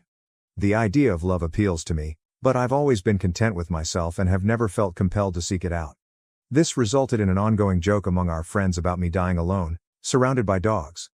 It was innocent fun, and the guy joined in on the jokes. Over time, I observed that he was particularly concerned in my love life, urging me to follow my goals and take my time. My best friend always did the same thing, so I didn't think much of it. Until about 4 months ago, I met a man, 25 million, who utterly swept me off my feet. We'll call him Max because that is his name. It was very unexpected, he just swooped in, and we've had a lovely, fairy tale-like romance. Because of my lack of experience with relationships, I've spent a lot of time discussing my sentiments with my best buddy. She's pleased for me, offers advice, and is usually quite supportive. Her fiancé, let's call him Guy, is often present during these chats and occasionally contributes. Everything seemed wonderful and awesome until Guy started acting strangely. We'd be hanging out as a group, and I'd relate a tale about Max. Guy would suddenly act strangely, informing me that seemingly typical things Max did were red flags. For example, when Max unexpectedly came up to take me stargazing late at night, which I appreciated because I enjoy surprises and work in astronomy, Guy went on about how hazardous it was for me to go alone, blah, blah. Guy has always been polite, supportive, and considerate to others. His judgment is so respected that my best friend began to question Max's intentions solely because Guy expressed doubts. Meanwhile, all of my other pals thought Max sounded fantastic and dismissed Guy's conduct as strange. During this time, Guy told me that he planned to marry my closest friend. I was ecstatic for them and pledged to keep it a secret. He told me because he wanted advice on the ring and how my best friend wanted to be proposed to. Everything appeared fine until it wasn't. The tipping point occurred when Max met my friends for the first time. Everyone liked him, and he appeared to get along with everybody. Max and Guy were speaking off to the side when Guy abruptly dropped his drink on the table and walked out of the pub. My best friend became perplexed and pursued him, while I approached Max to find out what had happened. Max appeared shocked. He told me that Guy had been performing the big brother thing, which he had learned from a number of the guys in the group. The majority of them were joking around, but Guy was much more serious. He stormed out after Max expressed how serious he was about me. Max told him that there was no need for concern because he would never injure me. Later on, Max speculated that Guy might be envious. I was hesitant because Guy had never done or said anything to indicate that he had affections for me. He'd always treated me the same as the rest of the group, despite the fact that we spent more time together because I frequently visited him and my closest friend's house. I decided I'd had enough of the stress and messaged Guy. First, I inquired if he was okay. Then I stated I hoped things was okay amongst us all. The conversation went as follows. My response: "Is everything okay? I hope we're good." The gentleman: "It's not cool, I don't trust that guy." You: "Do you mind if I ask why not?" Specifically: "No one else has bad vibes, everyone even invited him to the beach tomorrow." Guy: "What are you saying?" He looks at you funny. I can't explain it properly. You've known me a while. You know I have your best interests at heart, trust me on this. I understand that you can't help but get bad vibes, but no one else does. I'm sorry, but I need more than trust me to go on. While I appreciate your concern, I'm capable of making my own mistakes, And I don't think this is one. It would mean a lot to me if you could try to get along with him to make it easier for him to fit in. I plan on keeping him around for a while, and, best friend, wants to do double dates and stuff. You're going to run into him eventually. Guy replies. 1. Double dates sound lame. 2. Even if they didn't, I don't want him to come. I say. 1. Take that up with your lady. 2. Do you really not like him that much? He responded. Okay, he seems alright, but kind of weird. How can a theater kid be so alpha? It's more that, I'm jealous. My response was, I resent the notion that theater guys can't be manly. But also, the group is really tight, and everyone really likes you. You've been one of us for years now. Max got a lot of attention tonight because he's the new guy. I'm sorry if you felt excluded, but I promise it's really not like that. He didn't respond for a long, then sent this. He said, I've been thinking very carefully about how to phrase this message. I don't want you to think I don't love best friend, because I do, very much, but I'm also in love with you and have been for about 2 years. When I realized, I thought about breaking up with best friend, but you were always so in your own world. I thought I'd never have a shot anyway, especially if I was your BFF's ex. I pushed it down and lived with it. It was hard, it sucked. I got over it, Kai. I figured that if I couldn't be with you, I could at least be happy with best friend, and close to you. Then you met Max, and watching you begin to fall in love with him was the most difficult thing I've ever had to do. I know this is cliché and theatrical. I know it's wrong, and I should just not say anything about him, but I genuinely feel sick when you talk about him. I can't tell you how much I wanted to strike the guy last night, and then how bad I felt about it when I learned he was actually a nice guy. I believe the only thing worse than you being with another guy is you being with another guy I like. Sorry for offloading this onto you. I know it's unfair to do this now. I do love best friend, you know I do. I want to marry her. I would rather you didn't tell her, but what happens next is up to you, I guess. You. If this is a joke, it's not funny. Can you please tell me the truth? He replied. Sorry, but that is the truth. What are you going to do? I have not responded to him. He then sent me a few more texts, asking what I was going to do. I said, I'm thinking. Small edit. Since I posted this, he has sent several more messages wondering what I was going to do. I told him I hadn't made up my mind, but I also made it apparent that I didn't reciprocate his feelings. I am devastated, and my feelings are nothing compared to how best friend would react if she knew. I want to tell her so badly. I know if I were in her situation, I would want to know. The last thing I want is to marry someone who isn't open with me about something like this. But when we joked about this situation earlier this year, she insisted she didn't want to know. I understand it is not my responsibility, but I still feel bad. I'm wondering if I did anything to provoke Guy's reaction, and if I can even continue to pretend he never said anything. His affections have never been reciprocated. Max was with me when I received the message and has been incredibly supportive, albeit a little annoyed with Guy for obvious reasons. Send help. Summary. Best friend and Guy met 3 years ago.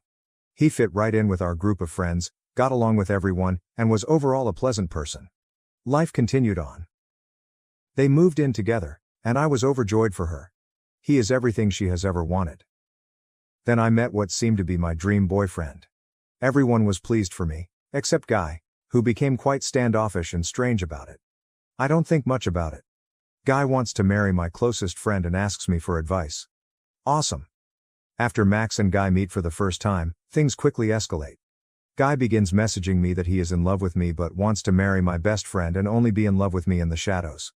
His sentiments for me are not returned in the slightest. I need to discuss this Reddit. Should I tell her? Should I keep this to myself? I am upset at Guy. I feel dreadful. I feel terrible for my dearest friend.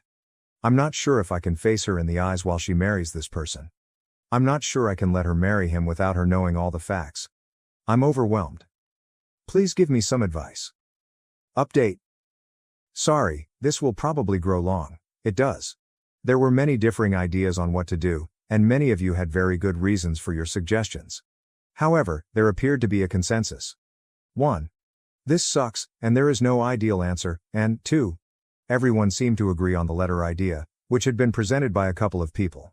The gist was that I should write a letter, add screen caps, and then give her the information. That way, she would have some control over whether or not she wanted to know. I have to admit that telling her there was something to know felt like I was forcing her to open it. But this is what happened. I made the envelope and went to her house while Guy was working, or just to hang out. Typical things. Reddit, I'm not a bad actress, but this woman knows me very well. She answered the door for me and instantly asked what was wrong. To my everlasting shame, I burst into tears. It was quite pitiful of me and not great. Ugh. After I had collected myself, I began saying what I had been practicing in my brain. That was something we'd discussed a lot in hypothetical scenarios, and it had actually occurred. She'd always stated she didn't want to know, but I wanted to give her the option. I handed her the letter. Then, without even opening it, she started crying, which prompted me to restart. That was okay since the absurdity of us both standing in her living room crying all over each other made us giggle a little. Many others assumed she had noticed or understood Guy's feelings, and they were completely correct. But it gets crazier than that. I honestly cannot believe I'm describing this. It's simply odd. I do not know. My closest friend had assumed Guy had a harmless little crush on me, the kind that people in partnerships sometimes have. But when he didn't tell her about it, she began to feel uncomfortable. She did something she should not have. You know how it goes, she snooped. She snooped on his PC months ago and discovered a file with my initials buried among a slew of other documents. She went to get his laptop and handed it to me to read as she read my letter. Inside, he had written stories, similar to fan fiction, about the three of us living a poly-relationship lifestyle as spouses. Some of it was sexual content, which, I think I would understand more if it had only been sexual fantasies. However, there were also really long records about our lives together. It also goes deep. There was a whole storyline about him attempting to persuade me to have children. I love them, but I don't have children, and everyone knows it. There were many stories of varying lengths. I didn't read them all. Instead, I browsed them with my mouth hanging wide. It's difficult to express. It was strange to read about myself like that. There were newer docs that my closest friend hadn't read yet. She went on to say that she didn't mind because she was in all of the articles as well. That reassured her of his love for her, but having me in their lives in that way was clearly not ideal for her. She was disturbed by the way he had spoken to me in the previous day's messages and those he had sent since. I asked her many questions, including whether she felt safe. She stated she did. When I asked her what she wanted to do, she stated she wanted to leave him. She also apologized for not informing me earlier. While it bothers me that she didn't, given what transpired later, I've basically forgiven her and put any discussion about it on hold. She doesn't need it right now. I've been so glad that she wasn't upset with me for busting her bubble and was more concerned about her that it appears to be a secondary issue. This was not one of the things I expected to happen during my vacation. The subject then moved to me being concerned about her safety. While he does not appear to be dangerous, his conduct is quite compulsive, and he is clearly irritated that his fantasy is growing more and more distant from reality with Max in the picture. I'm also concerned about Max's safety.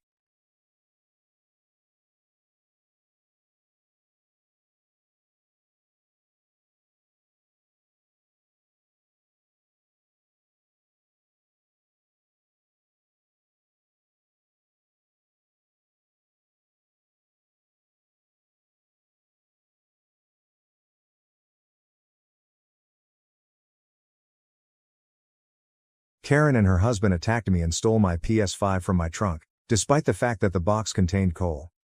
An entitled Karen attacked me in the parking lot and grabbed what they thought was a brand new PlayStation 5 from my trunk. Unfortunately for them, in an unusual twist of destiny, what they stole was full to the brim with coal. I had every intention of giving it as a joke gift, and I've never felt better about getting back at someone in my life. This is what occurred. To provide context, my wife and I have a secret Santa custom that we follow every year. During the holidays, we look for a family in need or facing a difficult financial condition, and we offer holiday cheer by purchasing Christmas gifts for the entire family. We surprise them with the gifts on Christmas Day. This year, we chose a family with a young kid who was a straight-A student and desperately desired a PlayStation 5. I had planned to surprise him with it on Christmas Day. Another thing I discovered while gathering information about the family was that they had a Christmas ritual of delivering gag gifts and playing pranks. Naturally, I decided to participate in the fun. My plan was simple. In addition to the real PlayStation 5, I'd find a separate PS5 box and use it as a prank gift. I filled the box with charcoal, attached a letter that said "Psych" with a troll face, and made sure everything was safe by adding extra padding to keep the charcoal in place. After weeks of begging around, I located a friend who was ready to give me an empty PS5 box. I graciously accepted it and began to work on the gag gift. Now all that remained was to get the genuine PlayStation 5. This is where things took a surprising turn. I located a local gaming shop with one PlayStation 5 left in stock and went to buy it right away. On my way out of the store, I nearly hit an unpleasant, screaming woman and her husband. They surged by me, almost hitting me with the door, without even saying excuse me. These people were quite disrespectful, but I decided to brush it off. When I got to my car, I placed the new PlayStation 5 behind the driver's seat. Before leaving, I wanted to get some Gatorade from the cooler I kept in the trunk. While retrieving it, I spotted the woman from before, with her husband in tow, approaching me quickly from the corner of my eye. The entitled Karen exclaimed, "Hey, excuse me, sir?" I cautiously turned my head to face her and her spouse. Can I help you?" I asked. "Are you the guy that bought the last PlayStation 5? The spouse inquired. Silently loathing myself, I responded, "Yes, that would be me." This is entitled Karen stared at me and said, "Well, I need you to give me the PlayStation 5. We really need it." I replied, "I'm sorry, but the PS5 is a charity gift for a Secret Santa that I'm doing." Karen responded, "Well, how about you be a Secret Santa to our kids and give us the system?" I firmly responded, "Ma'am, I'm sorry, but I can't do that." Her spouse remarked, "Dude, you can easily find another one at another store or a pawn shop nearby." "Why don't you guys just do that?" I countered. That's when Karen lost it. She began yelling, "Our time is valuable. We can't waste time looking around town for another one." I replied gently, "I'm sorry, but a lack of preparation on your part is not my problem." Before I could finish, Karen interrupted me, saying, Oh, don't give me the BS." The spouse then replied, "Okay, listen, I have $200 in my pocket. That's yours if you just give me the PlayStation 5. I informed him, "It cost me $400. Karen, clearly agitated, snapped, "For the love of God, just take the money." Before I could finish saying, "Sorry, that's not going to happen," my spouse gave me an unexpected shove. I'm a bigger guy, yet this threw me completely off guard. The shove knocked me to the ground, sending my spectacles flying off my face. As I struck the ground, the spouse said, "Grab the box." I dimly observed them reach into my car's trunk and remove the PlayStation 5 box. I scrambled to find my glasses and put them back on, just to watch the two of them speed across the parking lot to their car. I chased after them, but they were able to reach their vehicle and get inside before I could catch up. They rushed away as I stood there, filled with rage and disbelief at the audacity of what had transpired. A bystander approached to see if I was okay after the shove and offered to contact the police. I was so outraged that I decided to contact the police myself. I wanted to see if they could get the store to look through any CCTV tape for a license plate or anything beneficial. As I unlocked my car door to get my phone, I noticed something tucked in the back seat. The PlayStation 5 I had just purchased, still in its bag with the receipt. Confused, I opened the package for a sanity check and discovered the brand new PS5 still wrapped. I sat there for a minute, stunned by the entire scene. I had obviously seen the couple steal a PlayStation 5 box, but the one I had just bought was there in front of me. Then it dawned on me. The PS5 they confiscated was a gag gift. When I discovered this, I nearly died laughing, much to the surprise of the bystander who had come to check on me. I explained the scenario to him, and he chuckled too. He asked if I still wanted to call the police, but I opted not to. It was just a joke gift, after all, and I saw no reason to try to get it back.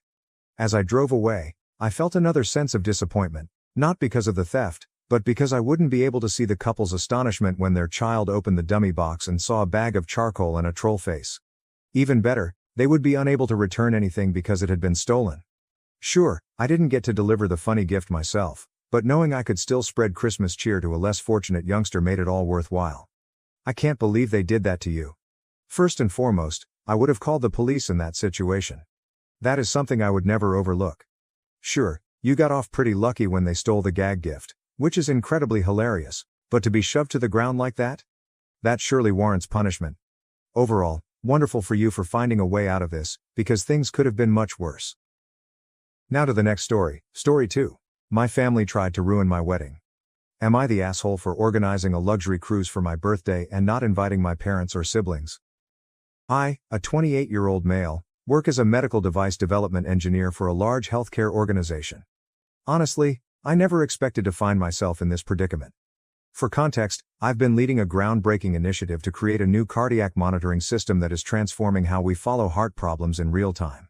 The technique we developed has the potential to save thousands of lives by detecting cardiac irregularities hours before a severe incident. Our team's work has been published in numerous leading medical journals, and we just received a renowned industry innovation award. Professionally, my life is flourishing. However, my familial situation is very different. That disparity has never been more clear than today, as I face what is perhaps the most important decision I've ever had to make about my familial relationships. I'm the middle child in a household with 3 siblings. My older brother Alex, 32 million, works as a cardiac surgeon at a famous hospital and is the perfect child. Sophia, 16F, my younger sister, is the baby of the family, and she is always showered with affection. Every year, their birthdays are huge celebrations. For Alex's last birthday, our parents leased out an entire premium restaurant, hosted over 100 guests, and spared no expense. When Sophia turned 16, they hired a live band and turned our backyard into a festival venue. I remember how they spent weeks preparing every detail, from creating custom decor to hiring a professional photographic crew. Let me paint you a picture of how I grew up. Every success I made was overshadowed by those of my siblings. I recall sitting at the dinner table on my 8th birthday, hearing my family talk about Alex's soccer game as if it were any other day. They had thrown him a massive superhero-themed party 2 weeks prior, complete with a magician, special costumes, and party favors that outperformed any item I possessed. The entire neighborhood was there, kids running around in capes and masks, and my parents were beaming with pride at their magnificent firstborn. When I eventually got up the confidence to ask if they had forgotten my birthday, my mother barely looked up from her phone and said, "Oh, sorry honey, we've been so busy with Alex's tournament schedule and Sophia's dance performance. We will make it up to you next year." She returned to displaying everyone photos from Alex's party on her phone. I recall sitting there, staring at my untouched food and feeling invisible in my own home. They never made it up to me. Not that year or any other year. The pattern persisted throughout my childhood. When I was 13, we were enjoying a family meal when the waitress inquired about any upcoming birthdays. My mother actually chuckled and said, "Oh, just his, but we aren't doing anything major. He's not the type to require much." Everyone at the table giggled, as if it were a light-hearted joke. When I think back to that moment, the shame still burns in my chest. Later following year, they threw Sophia a half-birthday party because she was disappointed that her birthday fell during the summer while school was out. The gap wasn't limited to birthdays. Throughout my childhood, every request I made was answered with excuses, yet my siblings received whatever they want. When I was 10, Alex begged for the most recent game console. Our parents went 3 hours to another city to get it, stating, "Nothing's too much trouble for our future doctor." A few months later, I requested the local store for a scientific kit, which I planned to utilize for the school science fair. My mother disregarded it, stating, "That's too expensive right now." The following week, they purchased Sophia an iPhone simply because she mentioned wanting one in passing. They were not isolated incidents. Every accomplishment in my life was considered as an afterthought. I graduated from high school as valedictorian and was accepted into one of the top engineering institutions in the country. Most parents would be thrilled, right? I scarcely acknowledged it. My father simply responded, "That's nice," while gazing at his phone. My mother's only reply was, "Well, engineering was your backup since you didn't try for medical school like Alex." Alex was accepted to medical school the same month, and they celebrated with a wedding reception-themed party. They hired caterers, live music, and even had special decorations printed with the words, "Future Dr. Alexander" on them. 2 years later, when Sophia graduated from high school with ordinary grades, they hired a professional photographer, made a tribute video, and bought her a brand new automobile as a graduation present. My college graduation gift? A gift card to Best Buy. Now, let me tell you about my present career success, not to brag, but to demonstrate the stark contrast in how my family views accomplishments. For the past 2 years, I've led a team of 15 engineers in the development of a groundbreaking heart monitoring gadget. This is not just another medical device. We're talking about technology that has the potential to dramatically alter our approach to heart attack prevention.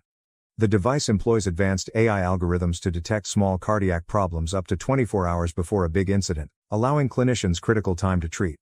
Our initiative has been highlighted in 3 major medical journals, and we recently received the Healthcare Innovation Award, one of the most distinguished accolades in our field.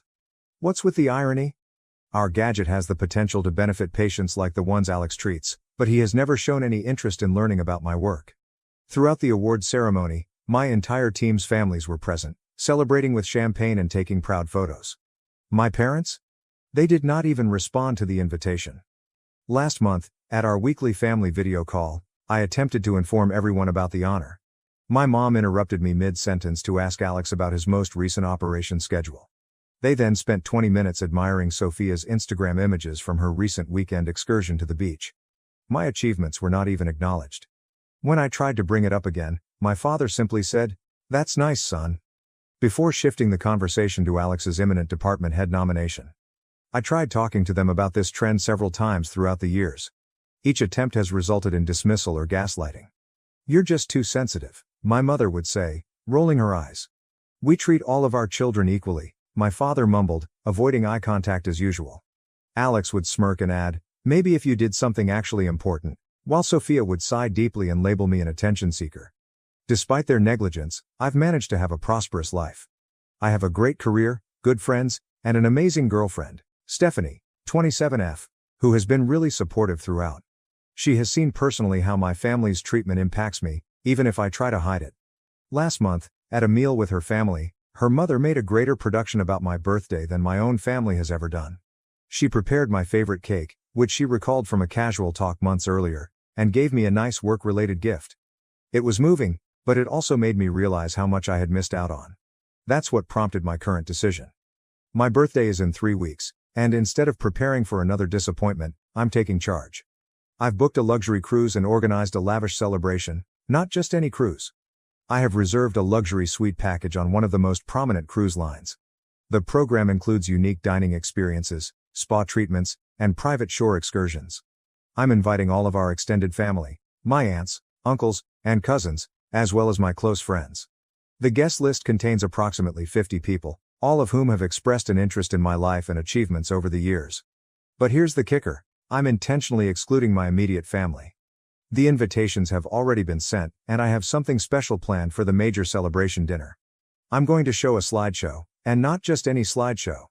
I've accumulated images and memories of all the birthdays they missed, accomplishments they overlooked, and occasions they made me feel invisible. Each image will be accompanied by a related image of how they celebrated Alex or Sophia on similar occasions. Is this petty? Maybe. But it feels necessary.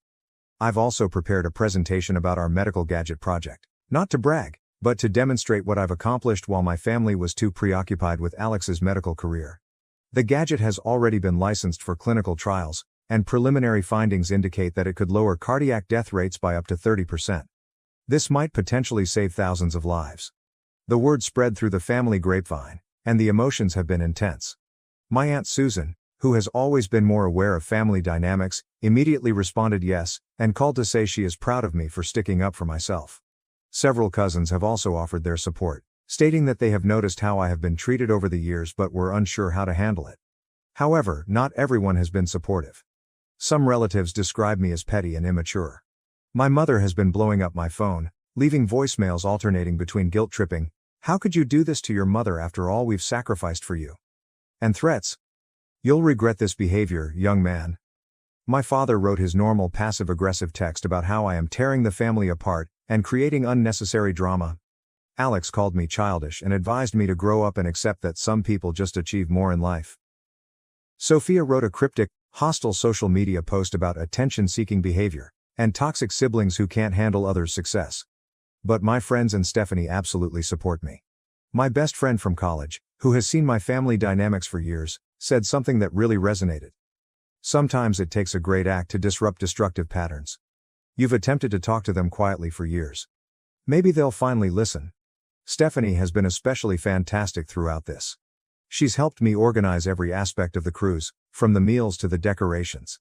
She reminded me that this isn't about vengeance, it's about finally standing up for myself and refusing to be the forgotten child any longer. Her encouragement has shown me what a good family dynamic should look like. The cruise is booked, invites have been sent, and there is no going back now. Most of the visitors have already said yes, with many expressing enthusiasm for both the event and what it represents. Some relatives are plainly split between wanting to support me and being concerned about the potential for conflict with my parents. Surprisingly, most people are still opting to come. I created a special Instagram hashtag for the event and began posting teases about the approaching celebration. My mother saw these posts, despite being blocked. She created a bogus account and called my aunt in tears, screaming that I was publicly humiliating the family. Everyone understands the hypocrisy of her now caring about family disgrace after years of publicly ignoring me. I understand that this may appear radical to some people. Perhaps it is. But after 28 years of being treated as an afterthought, of seeing my siblings lauded while I am disregarded, of having my accomplishments discounted and my feelings questioned, it seems necessary. This isn't just a birthday celebration anymore. It's about taking control of my story and telling my family that I'm not going to be the invisible middle child any longer. The cruise will set off in 3 weeks. Half of me is delighted to finally celebrate myself properly, but another half is concerned about the consequences. Some friends say I should have broken contact discreetly rather than making a statement, but I believe I needed to do so, not just for me, but for any middle kid who has ever felt ignored. Am I taking things too far? Should I have taken a less dramatic approach to this situation? The cruise is paid for, and the majority of guests have confirmed, but I'm still wondering if I'm burning bridges that I might wish to cross again in the future. I would welcome any suggestions, especially from individuals who have experienced similar familial situations. Update 1. It's been 2 weeks since the cruise birthday celebration, and I need to tell you what happened because things have escalated beyond my expectations. The cruise itself was amazing. Almost everyone who had RSVP'd turned up, around 45 people in total, including the majority of our extended family and close friends. I presented my slideshow during the first night's welcome dinner in the ship's premium restaurant. The crowd fell silent as photos appeared on the screen. Empty chairs at my childhood birthday dinners juxtaposed with Alex's grandiose festivities? My overlooked academic successes next to Sophia's recognized occasions. What I didn't expect was my Aunt Carol to burst into tears halfway through, claiming she had never realized the enormity of the disparity. Several additional relatives stated that they had seen the unequal treatment but had not realized how systematic it was until they saw it set out chronologically. The presentation on my medical gadget project garnered a resounding response. My uncle Robert, who works in hospital administration, even approached me about deploying our monitoring system at his facility. It's funny how my professional accomplishments suddenly become impressive when validated by others. But this is where things became intense. On the second day of the vacation, my mother convinced the cruise line to let her board at our first port call. She stated she was a surprise visitor invited to the celebration. Security let her through because she had images of me on her phone that proved she was my mother. She stormed into our lunch gathering, mascara flying, yelling about how I was attempting to turn the family against her. "After all we've done for you?" she shouted in front of everyone. "You ungrateful and hateful child." Stephanie attempted to intervene, but my mother turned on her, accusing her of poisoning her son against his family. The big shock came when my normally quiet Aunt Margaret rose up and challenged my mother. "Helen," she continued firmly, "we have all seen you prefer Alex and Sophia for years. We said nothing since we did not want to intervene. But this is over now." Several more relatives joined in, expressing their own views on unfair treatment throughout the years. My mother left in tears, but the drama hadn't ended. That evening, Alex and Sophia carried out a concerted social media onslaught. They shared childhood images with notes criticizing ungrateful siblings and attention-seeking behavior. However, it backfired terribly. People began commenting with their own insights about how I had been handled differently throughout the years. The cruise lasted 3 more days, then something unexpected happened. Without my immediate family around, I experienced what genuine family support is like. My cousins shared anecdotes about their own experiences with partiality.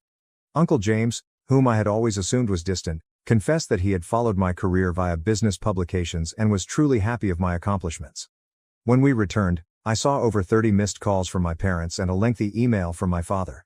For the first time, he acknowledged the inequality in how they treated us, but in a way that made matters worse.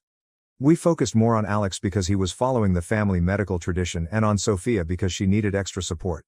"You were always so independent and capable, we thought you didn't need the attention." The fallout has persisted. Yesterday, my mother arrived at my office, causing a disturbance in the foyer. She requested to meet with me, telling the security guard how I was breaking her heart and destroying our family. My colleagues witnessed the entire incident, and my supervisor later summoned me in to make sure I was okay. Surprisingly, he recounted his own experience breaking free from poisonous family dynamics and expressed his entire support. Stephanie's family has been fantastic throughout this. Her parents asked me over for supper last night and told me they consider me a member of their family. Her father even admitted that he wishes he'd had the fortitude to challenge his own family's partiality when he was young. The most unexpected development came from my younger relatives. Several of them have contacted me to say that seeing me stand up for myself has given them the confidence to handle similar difficulties in their own family relationships. My cousin Jenny even included our narrative into her psychology class presentation on family systems and partiality. Looking ahead, I've resolved to stick to the restrictions I've set. I'm not fully cutting off touch, but I'm no longer willing to be the forgotten child. I've blocked my siblings on social media and created email filters for my parents. My new policy is simple: I will only interact with family members who respect me and acknowledge their previous behavior. Stephanie and I are considering moving in together, possibly to a different city where her employer has an office. The distance may be beneficial, allowing everyone time to process and reflect. Thank you to everyone who has advised me on this problem. The trip may have appeared to be an extreme gesture, but it brought concerns to light that had been festering for decades. Sometimes you need a major moment to break old habits. The next post will most likely come after my parents' next wedding anniversary event, which I have already decided not to attend. Change is difficult, but important. Update 2. It has been 6 months since my last post, and I can't believe I'm writing this, but the situation has worsened much worse. What's the biggest news? Stephanie and I are engaged. What should have been a happy occasion has turned into another family drama. Following the cruise incident, I had little contact with my immediate family, preferring to focus on my relationship with Stephanie. The suggestion came at an ideal time, during a weekend trip to showcase our medical product at a healthcare conference. She's been my rock during all of this family drama. However, things turned ugly during our venue tour last weekend.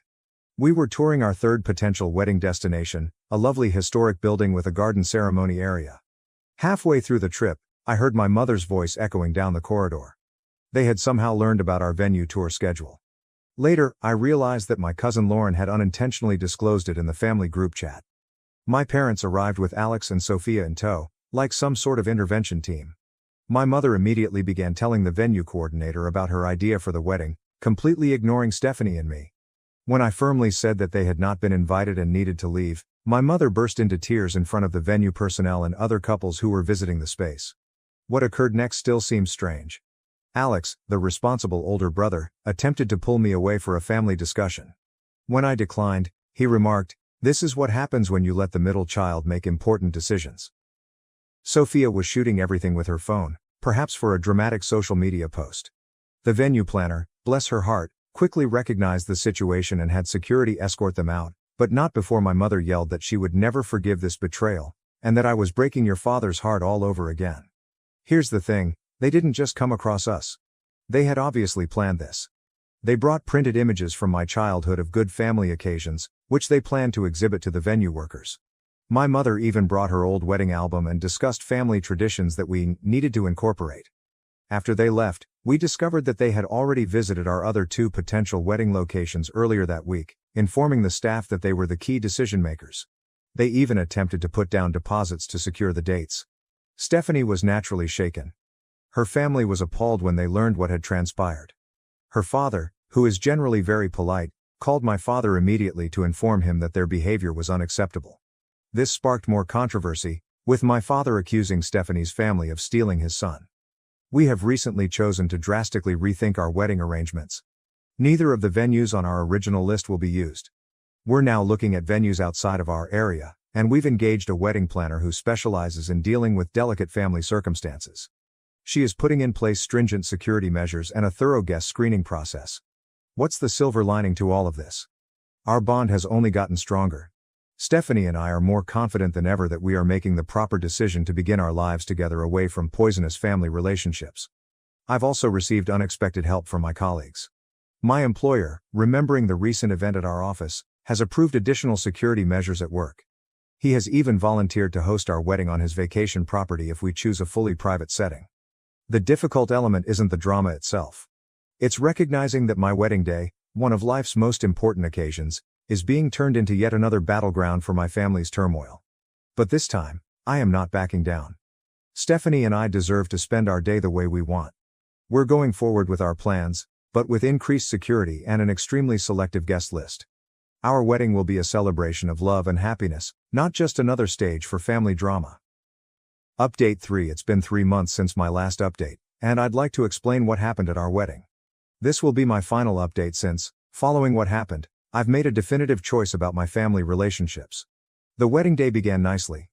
We found a stunning private estate 3 states away, hired security, and implemented stringent guest screening. Stephanie looked amazing, and our closest friends and selected family were present to support us. The morning preparations went well, and Stephanie's family made everyone feel loved and included. Despite all of our efforts, my mother was able to enter just as the officiant was about to begin the ceremony.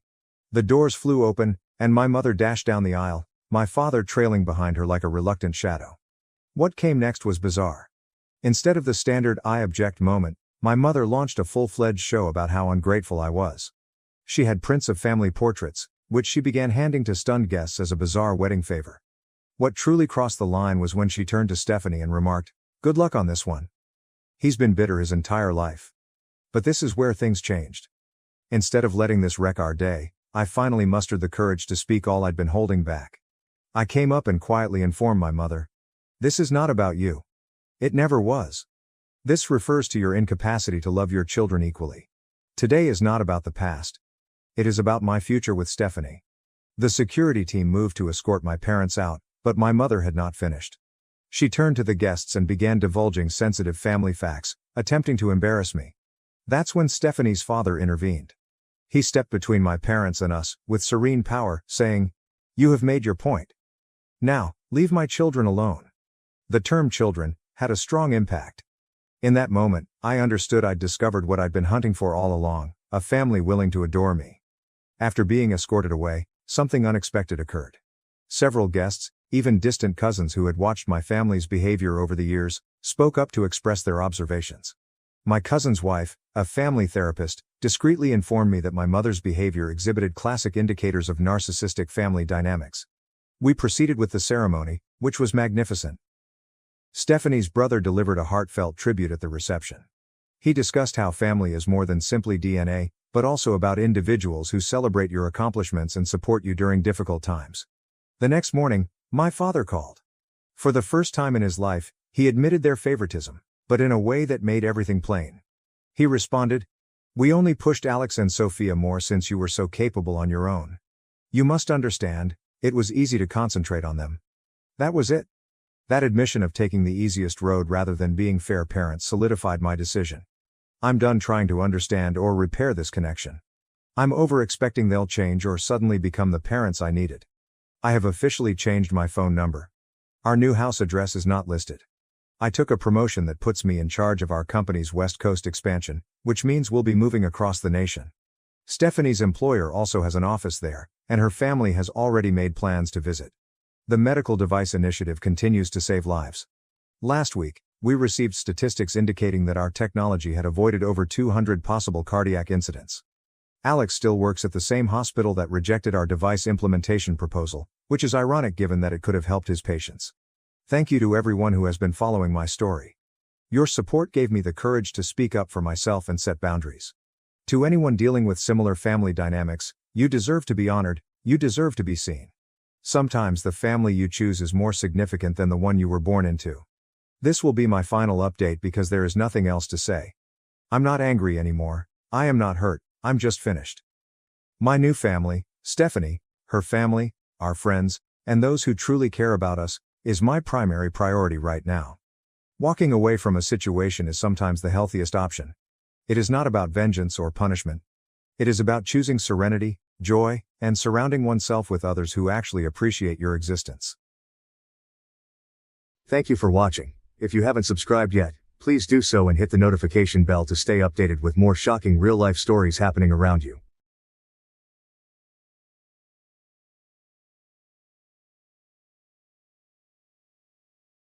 My husband demanded a DNA test to deny that the baby was his. He was having an affair and planning to take control of my father-in-law's company. The words that just came out of my husband's mouth are far worse than the pain that rips through me like a sharp blade. Adam comes forward, his pricey suit immaculately ironed despite the 12 hours we've spent in this delivery room, while I'm still gasping for air, trembling and drenched in sweat. I want a DNA test.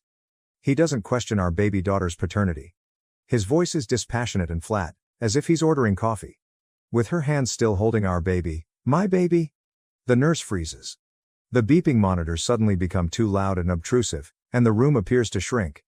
Dr. Collins's wrinkled face wrinkles in worry as he looks up from his charts. Adam, what are you talking about? My voice has an odd, aloof quality, as if it were someone else's.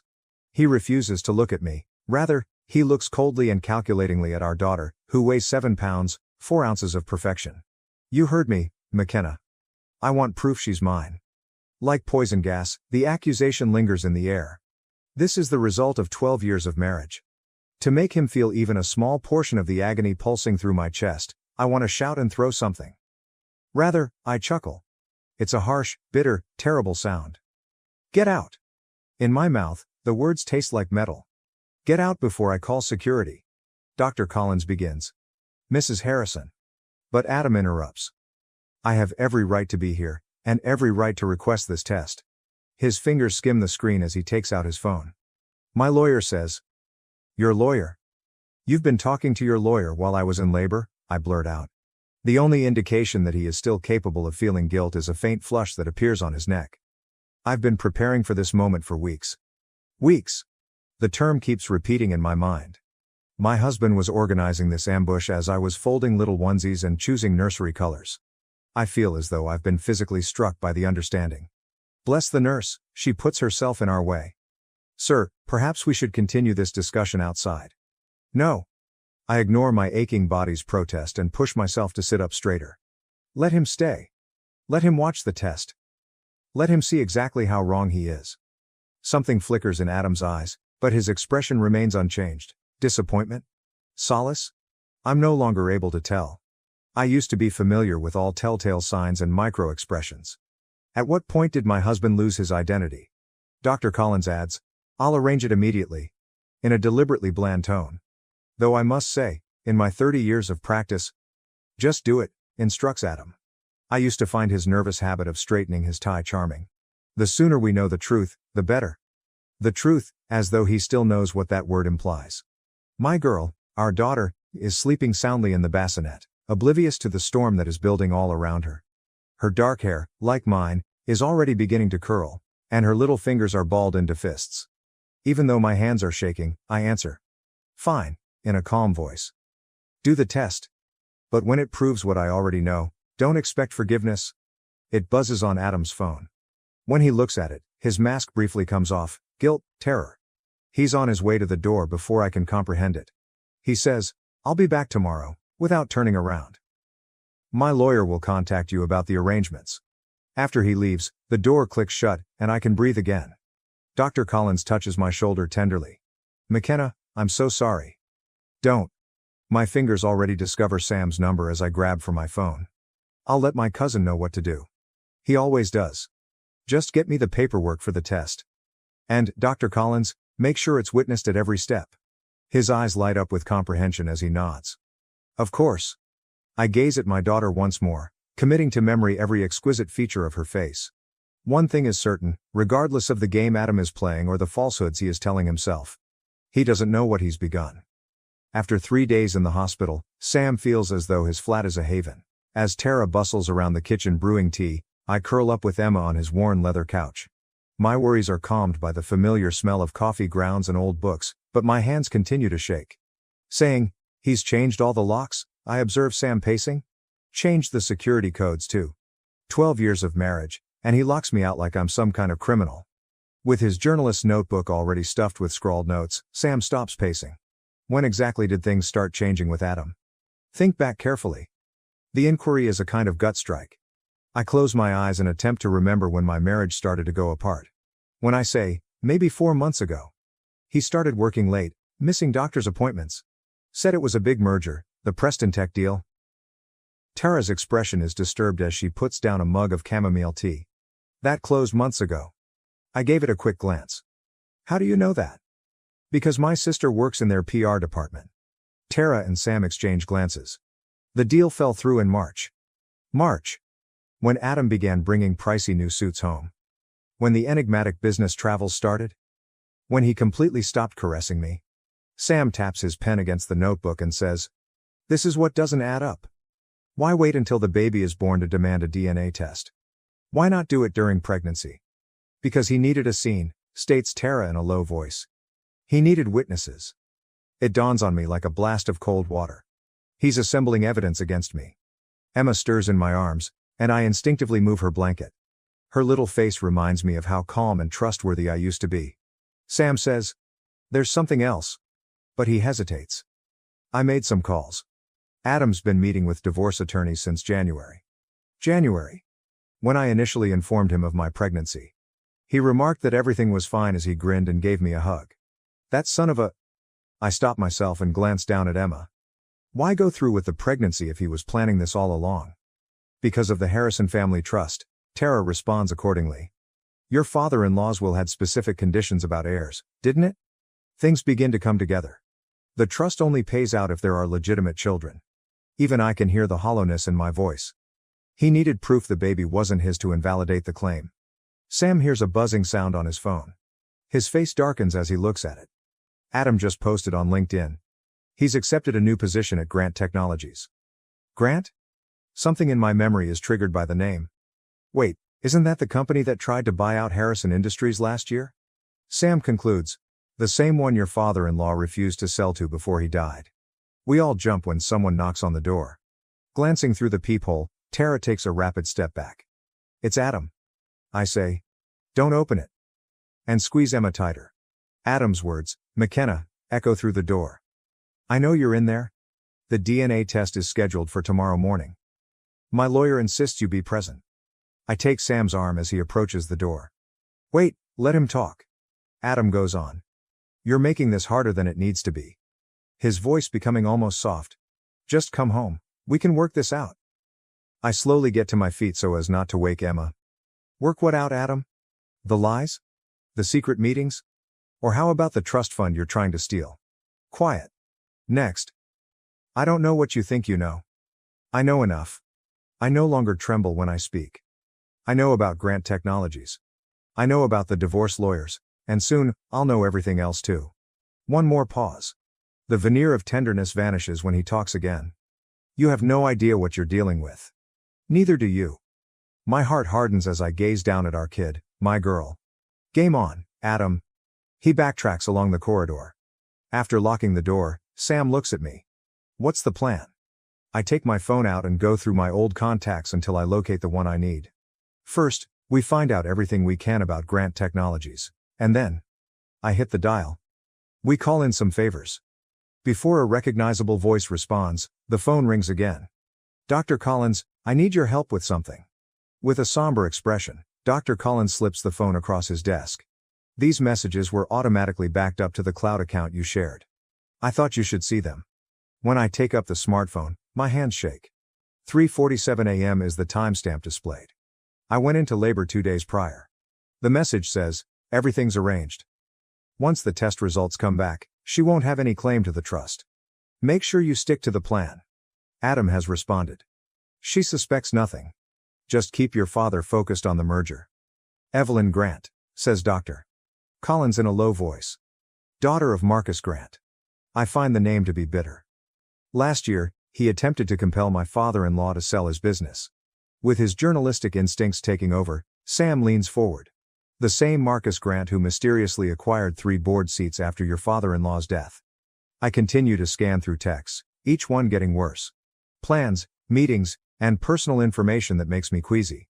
Since January, when I informed him about the pregnancy, they have been dating. When Sam says, the timing's not coincidental, Grant Technologies announced their hostile takeover bid last week. With Adam's help, they'll have controlling interest in Harrison Industries unless there's a legitimate heir. The parts fit together perfectly. That's why he needs the DNA test, to show Emma isn't his. It's not about the baby at all, it's about the company. We are interrupted by a knock. Tara enters with a pallid face. Adam's here, with lawyers. Even though my heart is racing, I make myself remain composed. Let them in. Adam walks in with 2 suits that probably cost more than my yearly income, as if he owns the place. He's wearing a tie I've never seen before, and he appears colder and sharper. Dr. Collins begins. This is a private medical facility, but Adam interrupts. We're conducting a paternity test that my client has every right to oversee. The senior attorney takes the stand. We have concerns about potential tampering. I chuckle. I'm unable to stop it. Tampering? That's rich, coming from you. Adam's mouth clenches. Careful, McKenna, you're already facing potential fraud charges. I hold out the phone and ask, if what? If these messages somehow become public? The ones showing you and Evelyn planning to steal your father's company? He becomes motionless. I catch a glimpse of genuine terror in his eyes. You had access to my your private messages? On our shared cloud account? I get to my feet, my rage giving me courage. The one you forgot to disconnect when you were so busy planning your little corporate takeover? Something is whispered in Adam's ear by the younger attorney. His expression gets gloomy. He responds. This changes nothing. But his tone falters. The test will proceed exactly as planned. Dr. Collins cuts in. Under my supervision. With witnesses present, unless you'd prefer to explain to the board why you're colluding with Grant Technologies while serving as Harrison Industries CFO. Sam moves forward while Adam's hand fumbles with his phone. I wouldn't. My article about corporate espionage at Grant Technologies goes live in an hour. Fascinating stuff about insider trading and family betrayal. Adam responds, you're bluffing, yet his forehead is dripping with perspiration. I approach while speaking quietly. You want a war, Adam? Fine. But remember, you taught me everything about corporate finance during those late-night strategy sessions. Everything. McKenna? And I learned something else from you too. I show him his most recent communication to Evelyn, which has to do with love and the words, forever always. Keep receipts. The attorneys look at each other. His throat is cleared by the elder. Perhaps we should discuss terms. No terms, I respond, observing Adam's flawless exterior crumble. No deals. You wanted to play dirty? Let's play. But remember, you're not just fighting for money anymore, you're fighting for survival. Adam's shoulders are stiff with rage as they depart. Sam lets out a faint whistle. That was just the beginning? I finish sitting back down as my legs threaten to give out. Doctor, how long till the test results, Collins? 24 hours, he adds, closely examining me. Are you certain of this? After we begin? I'm sure. I glance at the picture of him and my father-in-law at the medical school graduation that is on his desk. He made the incorrect decisions. I'm not going to make the same error. Squeezing my shoulder, Sam asks, what comes next? I take out my personal phone and navigate to a number I never would have imagined using. We then speak with Evelyn Grant. She has to find out what sort of man she's actually interacting with. I feel small as I adjust Emma's carrier on my arm, trying to see my reflection in the polished marble of the Grant Technologies lobby, which gleams with wealth and power, all steel and glass reaching toward the sky. I'm wearing one of Adam's favorite suits, the one he bought me for board meetings, and it fits differently now, but the armor is what counts. The receptionist says, Miss Grant is in a meeting, without even looking up. Tell her McKenna Harrison is here, I add, keeping my voice calm, with her fiancé's baby. Her head shoots up, eyes widening as she takes in Emma's dark hair, which are much like Adam's, and the clicking of keys stops. After 5 minutes, I find myself seated across from Evelyn Grant in her corner office. She is younger than I thought she would be, and her engagement ring, which is 3 carats and princess cut, is perfectly polished, resembling the one in Adam's browser history.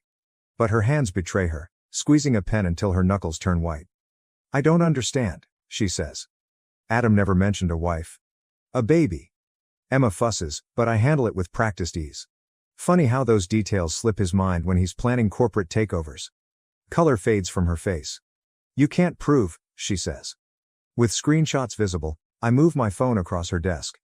I can, in fact. When your father finds out that his ideal future son-in-law is still married, what will he say? That he's manipulating Harrison Industries stock by utilizing your relationship. She says, you're lying, but she's already reading, swiping through messages with her immaculately manicured finger. I go on, observing her expression. The DNA test is tomorrow. Adam seems pretty certain about the results, almost as if he knows something I don't. She looks up abruptly, and her eyes flicker with dread and recognition. Sam's text makes my blood run cold, and my phone buzzes. The lab was broken into yesterday night. Security footage was deleted. Evelyn murmurs, he wouldn't, more to herself than to me. Your father's company stands to gain millions if Harrison Industries falls, I declare, leaning forward. And Adam stands to gain everything, unless there's a legitimate heir. When the pen she is holding breaks, ink spills down her immaculate desk calendar, discoloring both merger dates and wedding venue appointments. Get out, she says tremblingly, before I call security. I slowly stand up, drawing Emma next to me. What's funny, do you know? 5 years ago, he purchased the same ring for me. Promised me the same thing indefinitely. Utilized the same pet names as well. I said, get out. I whisper. Check his phone. The one he keeps in his gym locker. The one that conveys genuine messages. She becomes motionless. How did you? Because I used to be you. Young, in love, and sure that he was unique. I make my way to the door, then stop. Oh, and Evelyn, pay attention to his left eyebrow when you confront him. When he lies, it quivers. On her broken face, the elevator doors close. It's done, I text Sam, my hands shaking. Begin the second phase? He responds right away. Tara's lab contact verified attempts at manipulation. The test is being moved to a secure location by Dr. Collins. My heart stops when I open another message that appears from an unknown number. Adam writes, "Clever girl, but you can't remember who taught you how to play chess. Check your email from Harrison Industries. The creative accounting remedies you assisted me with last year are going public, or you have an hour to leave the board. It's your turn." My stomach churns as I realize how long Adam has been plotting this. I stare at the screen, remembering late evenings spent poring over spreadsheets, following his advice, and signing agreements he swore were regular. I see my father-in-law's fortitude, my own resolve, and something else, something Adam never understood about the Harrison legacy, in Emma's face as she stirs, her little fingers capturing my finger. I call Dr. Collins. "How soon will you get access to last year's original audit files?" "Already done," he responds. "And McKenna, I discovered something intriguing in your father-in-law's personal documents. It has to do with a backup plan." I'm grinning for the first time in days. "Tell me everything." The game is only getting started. With its clean whiteness and security cameras monitoring our every step, the safe lab feels like a fortress. Dr. Collins stands at the testing station, his face impassive while Adam's lawyers hover close, and Emma sleeps in her carrier, unaware of the tension that permeates the space. Dr. Collins says, "All parties will remain present, and the results will be available in 30 minutes. With mascara smearing her cheeks and her flawless poise ruined, Evelyn storms in as the door flings open. "You're a jerk." Adam takes a step back, his self-assured facade falling off. "Evelyn, this isn't the locker at the gym." She throws her phone in his direction. It strikes the wall with a crash. "You're still married despite having 3 other ladies." The lawyers look at one another in panic, and one of them grabs for his briefcase, but Sam stops him. "Until we hear those results," he continues softly, "nobody leaves." I had forgotten Adam's uneasy gesture until he straightened his tie. "This is absurd." "Whatever you heard from McKenna." "She didn't have to tell me anything," Evelyn murmurs. "Your friend Marcus was quite helpful once I showed him the real numbers behind the Grant Technology merger." Adam's face loses color. "You didn't."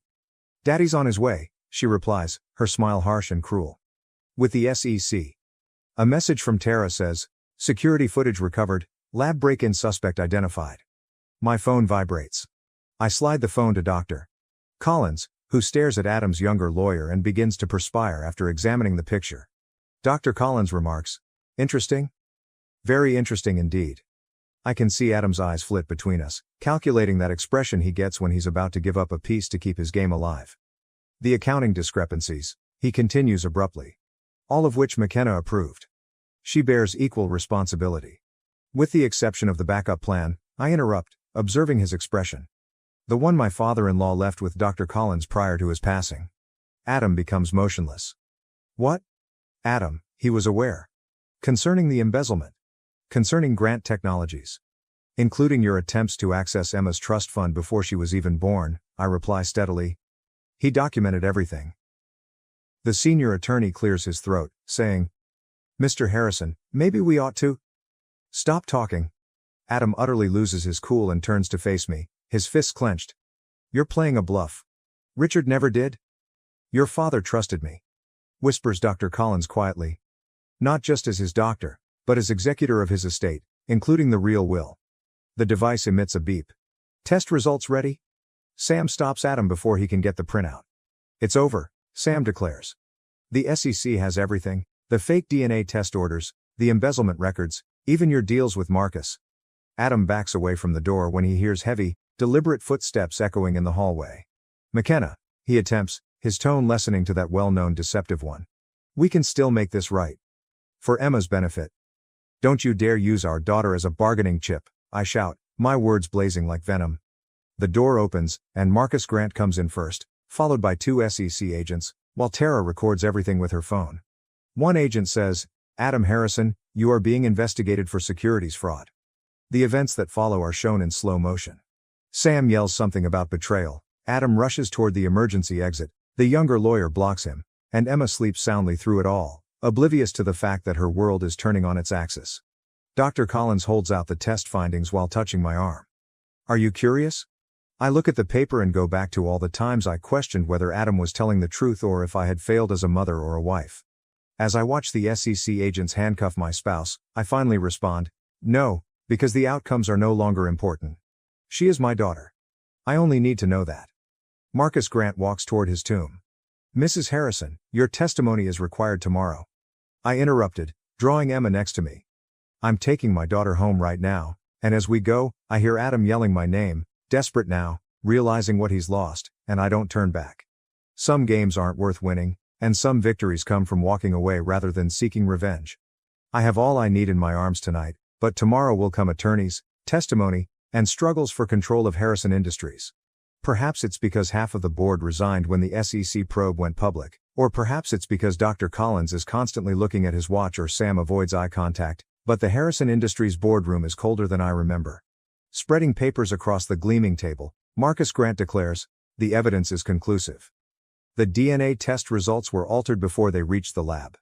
However, my client maintains that Mrs. Harrison was complicit in the financial irregularities. Adam's new attorney interrupts. I say, the signatures on these documents were forged, but even I sound insincere. I never? Can you demonstrate it? Because these trading records show otherwise, the attorney says, advancing further documents. During the relevant period, there were significant transfers to your personal account. Adam requested that I cease keeping an eye on our joint account because he had it handled, and my hands shake when I recognize the account numbers. Sam rises up suddenly and says, this is absurd. When McKenna approved these transactions, she was on maternity leave? The timestamps say otherwise. The lawyer's smirk is shark-like. The contingency plan has been compromised. Marcus Grant begins, his words tumbling like stones, while Dr. Collins clears his throat. Last night, someone gained access to Richard Harrison's secret files. Everything is gone. The room whirls, and I hold onto the edge of the table as the floor moves beneath me. That isn't feasible. The security procedures, the lawyer explains, almost empathetically, were bypassed using your credentials along with some very interesting emails about offshore accounts. My phone is buzzing, and Tara is sending me urgent updates.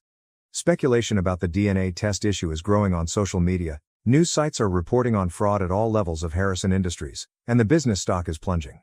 I can explain, but Adam's attorney raises his hand. Save it for the SEC hearing. In the meantime, the board has called for an emergency vote of no confidence, given the circumstances, he says, standing up and arranging his papers. You can't, I cry, my throat clenched.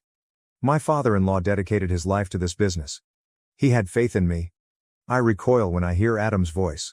He stands in the doorway, spotless even with his ankle monitor for home imprisonment. As if I trusted you not to tell Evelyn behind my back. Don't you dare. The board needs stability, he adds calmly. Someone with clean hands to bring it through this storm. Thankfully, I have a deal with the SEC that calls for complete cooperation in return for a lighter sentence. The falsified signatures, the corrupted data, and the meticulously crafted paper trail that leads directly to me all fit together. The understanding tastes like ash as I reply, you're going to pin everything on me. The fraud, the cover-up, all of it. I told Evelyn that. He twitches his left eyebrow. McKenna, you caused this to yourself. If you had only cooperated? Did you play along? I get up so fast that my chair falls over. You stole my daughter's inheritance, right? Richard built everything, but you ruined it all. Your daughter? His grin turns ruthless. Roughly. The results of the initial DNA test were really intriguing. The audience falls silent, and as Sam approaches Adam, security personnel intervene. I murmur. You're lying. But skepticism seeps in like poison. I think about all those late hours at work, the enigmatic business trips, and how he never wanted to talk about nursery colors or baby names. Am I? He takes out his phone and displays a lab result that I had never seen before. Do you want to know how these genetic markers work? Adam's attorney interrupts Dr. Collins before he can finish speaking. In light of the situation, my client is ready to request complete custody. When evaluating a person's suitability for parenthood, the court typically disapproves of fraud and embezzlement. I hear Emma's midnight sobs and morning laughter, see her face with her small fingers and dark curls, and feel the weight of her in my arms. The only thing that has seemed genuine since this nightmare started. The board votes in an hour. Adam replies quietly. So step down immediately. Give us your shares, and we might be able to set up supervised visits. I sway and Sam takes my arm. McKenna, don't. My vision is blurring though, and I'm already reaching for the resignation letter. Sometimes surrendering isn't about giving up. Sometimes it's about buying time to fight in a different way. Sam stands guard at the door while Tara works her magic on the computer, and Dr. Collins's office feels strange at midnight, with shadows creeping across his father's medical degrees and the steady hum of backup generators masking our footsteps. Found it, she murmurs. The original backup of the server. During the purge, Adam's crew didn't notice it. When I put in the flash drive Richard Harrison gave me years ago, his insurance policy, which I never imagined I'd need, my hands trembled. How much time? Tara's fingers dart across the keyboard as she says, if your father-in-law's passwords still work, it will take 10 minutes to decrypt. Adam stands with 2 security guards on either side of him, his ankle monitor glowing accusingly in the dark as the door slams wide. I knew you'd try something desperate. He straightens his handcuffs and enters. How about breaking and entering? That will appear awful during the custody hearing. Sam shifts between us. How did you discover? Adam's eyes do not meet his smile. Dr. Collins isn't as devoted as you believed. Everybody has a cost. Like the cost of Evelyn? Or was she just another stepping stone? The words have a harsh bite. For a moment, he loses his composure. You don't understand what's at stake. Tara whispers. 7 minutes, behind me. Adam narrows his gaze. It won't matter what you're attempting to recover. Tomorrow morning, the board will cast its vote. Your resignation has already been handled. As I watch the progress meter crawl, I remark. The funny thing about resignations is that they're not valid if they were signed under duress or if the person requesting them is engaging in fraud. He chuckles, but there's a hint of doubt. You can't prove anything. 5 minutes, replies Tara. Adam gives the guards a signal. Stop it. Now. Wait. I take a step forward and play my final card. The actual DNA is the outcome. Bring them to me. We've been through this. Either show me, or I'll send the SEC whatever we discover. Each and every email, each and every transaction, each time you meet with Marcus Grant. He twitches his left eyebrow. You're bluffing. 3 minutes, declares Tara. Sam stiffens, prepared to step in as the guards approach the computer. She's yours. Everyone is frozen in place by Adam's comments. The actual test, the DNA test. It demonstrates you own her. I needed leverage, so I changed the outcomes. I just sense clarity, even though the admission should be painful. In any case, you never desired her, did you? She was merely another resource to manage. 2 minutes. At last, Adam's facade breaks. You believe this has to do with a baby? Richard promised me authority and control when he appointed me CFO, and that's what this is all about. I whisper. He promised you a legacy, not a kingdom to steal. 1 minute. Adam jumps for the computer, but Sam stops him while Tara covers the screen. Amidst the confusion, a phone that I've never seen before falls out of Adam's pocket, and I quickly find the messages. Talks with Marcus Grant, plans to steal parts from Harrison Industries, and more, emails from Dr. Collins. With a triumphant "it's done," Tara declares, everything's decrypted. Adam becomes motionless. You don't want to open that file. However, I already am.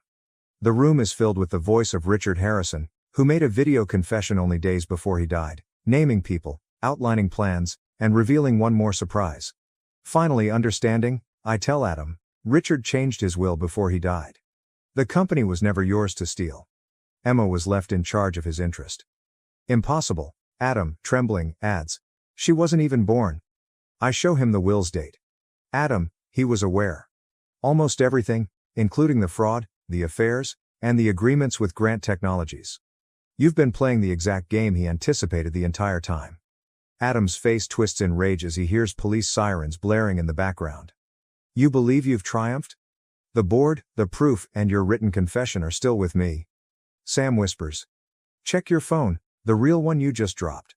With the SEC reopening their investigation, Marcus Grant making agreements to save himself, Evelyn's father withdrawing all support, and Dr. Collins sending one more message, Adam's eyes widen as the communications pour in. Richard, I fulfilled my pledge. The heritage of your granddaughter is secure. Some wins aren't about winning. They're about defending what counts most. As Adam collapses, his empire of lies crumbling around him, the cops storm in, but I'm already leaving, thinking of Emma sleeping soundly at home. There are still remnants of yesterday night's pandemonium in the Harrison Industries boardroom. Evidence markers litter the conference table where Adam's business finally fell apart, Police tape crosses the entryway, and Dr. Collins offers me a leather portfolio. The private documents of Richard Harrison. When the time was right, he wanted you to have these, he says softly. Beneath years of financial documents and business plans, I discover a letter inside. The paper is old, the ink is fading, but Richard's firm handwriting is still legible. My beloved McKenna, you'll see why I choose you to guard Emma's estate by now. That legacy isn't measured in stock prices or merger deals, not because you're Adam's wife, but because you saw what he couldn't. It is ingrained in decision-making moments, in choosing to defend instead of destroy. Emma fusses about her job. I shift her blanket, see my image in the darker windows, and I appear different in some way. Stronger, perhaps, or simply more confident. Sam shows up at the door. The SEC wants to review the video testimony again, and Evelyn Grant is here. When Evelyn walks in, I anticipate fury, but all I see in her eyes is tiredness. She says, "Daddy is resigning." The board approved the dissolution of the merger attempt. She twists her now ringless fingers and rambles. The scandal. I told her, I never wanted this, and for the most part, it's true. Neither did I. Something softens in Emma's face as she looks at her. He also promised me children, you know? A future in which I genuinely had faith. I know, I responded. Because I did too, once. The doctor clears his throat. The new members of the board are ready. They will require guidance about the company's future. Richard's letter, decisions, and legacies come to mind. Inform them that we are reorganizing, beginning with the charitable foundation. Funding for programs that assist single parents should be doubled. From where she sits at the computer, already working on the press release, Tara smiles. We hear a commotion outside, and through the glass walls I see Adam being escorted out by federal officials, his flawless suit creased, his confidence mask finally shattered. He looks at me and begins to talk, but I turn away because some discussions aren't worth having. There's something else, Doctor. Collins says, holding out another envelope. Precise instructions regarding Emma's trust were left by your father-in-law. Money isn't the only factor. The grant is a challenge. Projects for community investment must equal every dollar. Finally comprehending, I chuckle. He ensured that the legacy would not be taken, it must be earned. Speaking of earning, Sam adds, the investigative piece just went live. The cost of truth and corporate corruption. However, in my opinion, karma in the boardroom sounded more fitting. As Emma falls asleep, I make the decision, no more karma, and no more retaliation either. Simply move forward. Dr. Collins' eyebrow goes up. What about Adam? We face justice through proper channels. Richard's portfolio is closed by me. I'm done playing his games. Evelyn gets up to go, but stops at the door. In my opinion, Richard made a wise decision. She nods to Emma, saying, not just for the company, but for her. When she leaves, I proceed to Richard's former office, where his nameplate still hangs on the door. It will soon read Harrison Industries Trust Management, and his presence permeates every thoughtfully chosen element. I discover a final message, dated the day of his death, tucked inside his desk calendar. Remember, knowing when to fight isn't what gives you power. Knowing when to stop is the key. I take Emma and inhale that lovely baby aroma as she wakes up, wanting attention with her father's determination but mercifully without any of his calculation. Are you prepared to return home? From the doorway, Sam asks. I corrected him, gathered our belongings, and said, not home. Forward. We bring lawyers, restructuring plans, and 1,000 decisions concerning Emma's future tomorrow, as reporters outside wait with questions about scandal and redemption. But now, in this silent triumph, I realize what Richard had known all along. Sometimes the best form of retaliation isn't demolishing what others have created, but rather creating something better out of the ashes they left behind. Thank you for watching. If you haven't subscribed yet, please do so and hit the notification bell to stay updated with more shocking real-life stories happening around you. I left due to family neglect. Now, my parents suddenly want me back to help and take responsibility for my siblings. Out of the 5, I am the youngest. The next sibling is 7 years older than me, so when I say youngest, I don't mean by a little margin. Growing up, I must admit, I always felt invisible.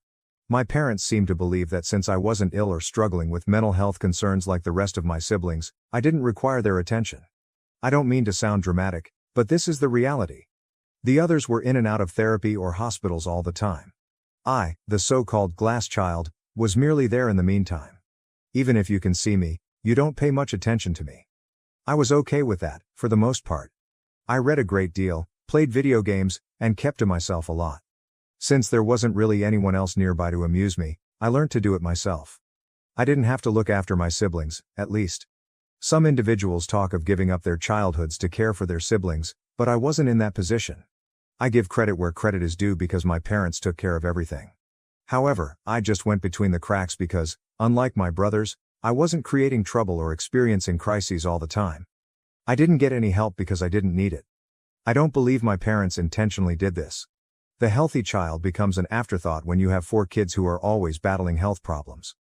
I became the quiet kid who didn't draw attention because my parents were too busy taking care of the others' medical appointments, school meetings, and hospital stays. Not in a tragic, dramatic sense, but rather in a pragmatic, we've got our hands full sense. I was invisible. I wasn't all alone. Mia and Clara were the 2 companions I had when I was younger. We clicked because they and their families were in comparable circumstances. We linked because we knew what it felt like to be disregarded and excluded. They eventually grew closer to me than my biological family ever was. After high school, we remained close, attended college together, graduated together, and finally relocated to a different state because we were inseparable. Using the fragments that our real families were unable to supply, we created our own small family. After I moved out, my parents and I didn't communicate much. We didn't talk much when I was still living there, so that wasn't shocking. Occasionally, my mother would text me, primarily to inquire about my employment or how school was going. Even if our relationship was superficial, it was better than when I was a teenager and we hardly spoke. I didn't ask for much, and I didn't expect much from them either. During one of my mom's phone calls, the disconnect really got to me. Considering that we had never phoned one another, it was unexpected. I could tell right away that something was wrong. About a year had passed since our last phone conversation, when she called to let me know the time and location of one of my sister's funerals. That was the extent of our communication. She called me this time to find out my Thanksgiving arrival time. I didn't even realize they were planning anything, so I was taken aback. We didn't have any significant family customs. I think they attempted to do Thanksgiving or Christmas maybe 3 times in my entire childhood. In my family, it simply didn't exist. I informed her that I had plans beforehand. Even if I wanted to, I couldn't just drop everything and come over because I had plans to go skiing with Mia and Clara. In addition, I would have had to purchase an airline ticket well in advance because I reside 2 states away. My mother, however, pretended that I was simply being challenging. She began guilt-tripping me by claiming that she would be by herself because my dad was traveling 2 hours to visit my brother at the facility where he is housed. I knew how she felt, but she hardly told me and thought I would just appear out of nowhere to cheer her up. She became irate and accused me of not caring about the family when I informed her I couldn't come. She hung up after I reiterated that I already had arrangements. I sat there feeling angry and guilty after the call. Suddenly, I was the bad person for not dropping everything to travel home for Thanksgiving, even though I hadn't heard from them in a very long time. There was nothing about Thanksgiving or wanting to see me as I went over old texts to see if I had missed anything. She expected me to cooperate and just threw it at me at the last minute. Later that evening, I texted her to let her know that I would love to see her and Dad after the new year, but I couldn't make it because I had a ski trip scheduled for Christmas as well. I made an effort to be kind, but she didn't respond. I remained uneasy a few days later. My mother's attempts to blame me for not returning home bothered me for some reason. She guilt-tripped me with an unexpected call, but she never told me they were having Thanksgiving. They seemed to think I could read their minds. I had already moved on and was preparing for the ski trip by that point. Clara, Mia, and I had spent months organizing it, and we were all thrilled. We were eager to unwind because it had been a long time since we had enjoyed a real holiday. Suddenly, I received an SMS from my father. I thought that was significant because he doesn't text me very often. Rather, he threatened to stop funding my college education if I didn't return home for Christmas. Since I graduated years ago, I initially chuckled. Which payments? I had to read the material again to make sure I wasn't missing anything because it was so arbitrary. I assumed he was referring to one of my siblings or was simply confused. Reminding him that I had already graduated, I texted him back. I also advised him to check his bank account because he might be duped if he believed he was still paying for my tuition. I assumed that would be the end of it and that when he found out I was no longer enrolled in school, he would feel ashamed.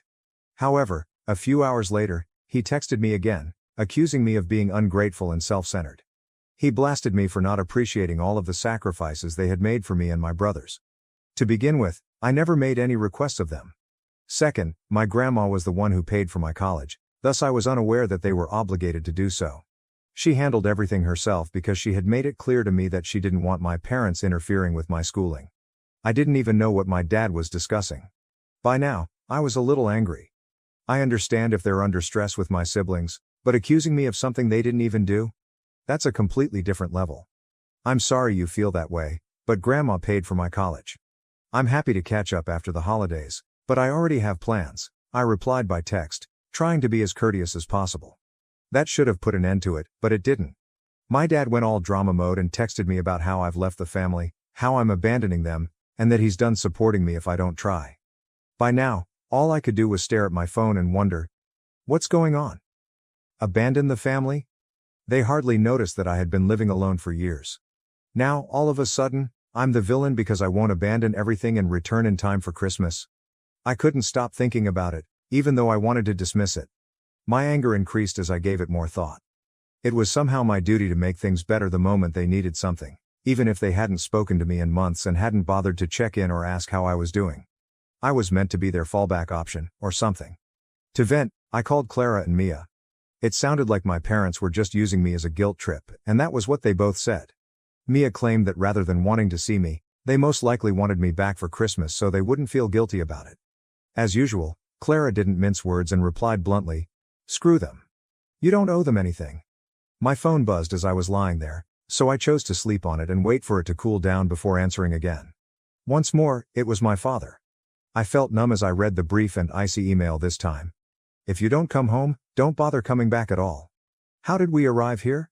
How did we go from months of not communicating to them essentially rejecting me because I wasn't attending Christmas? It didn't seem real at all. I spent a lot of time looking at the message. I wanted to retaliate by saying something unpleasant. For all the times they disregarded me and made me feel as like I didn't even belong in that house, I wanted to confront them. Rather, I remained silent. I laid over, put my phone down, and attempted to fall asleep. Before the holidays, I didn't want to be drawn into a major family dispute. The accusations, guilt trips, and whatever else they were going to throw at me were things I didn't want to deal with. I simply left it. I woke up the following day to more texts, this time from my mother. She said little more than that they were disappointed in me, didn't know why I was acting so aloof, and hoped I would reconsider. I couldn't help but chuckle because distant wasn't even close to describing it. They were only now realizing that I had been aloof throughout my life. Once more, I disregarded the texts and concentrated on preparing for the ski trip. I must admit that I was as excited as Mia and Clara were. It seemed like the ideal way to get away from all the family drama. I didn't think of my parents for the first time in a long time until we got on the road. I didn't feel depressed or guilty. I simply felt liberated. Naturally, though, peace couldn't last forever. I was about to get over it when my mother sent me another message, in the middle of the journey this time. She was not going to give up. They would have to start making decisions about the future without me, something I wouldn't enjoy, she warned, if I didn't return home soon. At that moment it became clear. There was more in store for them than Christmas. Perhaps it had to do with the house or one of my brothers.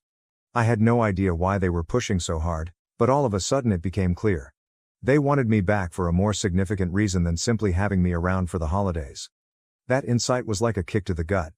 I always assumed they were simply being needy or lonely. It was never about me, though. Not at all. What they could obtain from me was the main concern. I was finished. I assumed that everything would settle down after my parents' attempt to guilt trip me. I chose to ignore their texts, go on the ski trip, and concentrate on the fact that I was an independent person with my own goals in life. I refused to be dragged back into their world of expectations and guilt. Naturally, though, it wasn't that easy. After returning home and getting used to my routine, I got a message from Jake, my older brother. Jake and I hadn't spoken for months, so maybe not longer. I always imagined that Jake could have some understanding of me as a child. I reasoned that since he wasn't as ill as my other brothers, we may have had more. However, he was constantly too preoccupied with his own affairs. In any case, I was taken aback when I saw his name appear on my phone. His message was straightforward. "Hey, we need to talk." I wasn't feeling particularly dramatic about my family, but I wasn't sure what he wanted. I replied to the text. "Roughly what?" He gave me a call a short while later. I contemplated responding, but my curiosity overcame me. He jumped right into it as I picked up the phone, before I could even say hi. "Mom and Dad have discussed designating you as one of the boys' legal guardians when they are away." I nearly dropped the phone, I promise. For a few seconds, I just sat there in shock, my heart pounding. Was this a prank of some sort? Will they just throw this responsibility on me after all these years of hardly being involved in my life? I managed to ask, "What the hell are you talking about?" At last. Jake sighed like I was the one who was being irrational. You know how things are with mom and dad.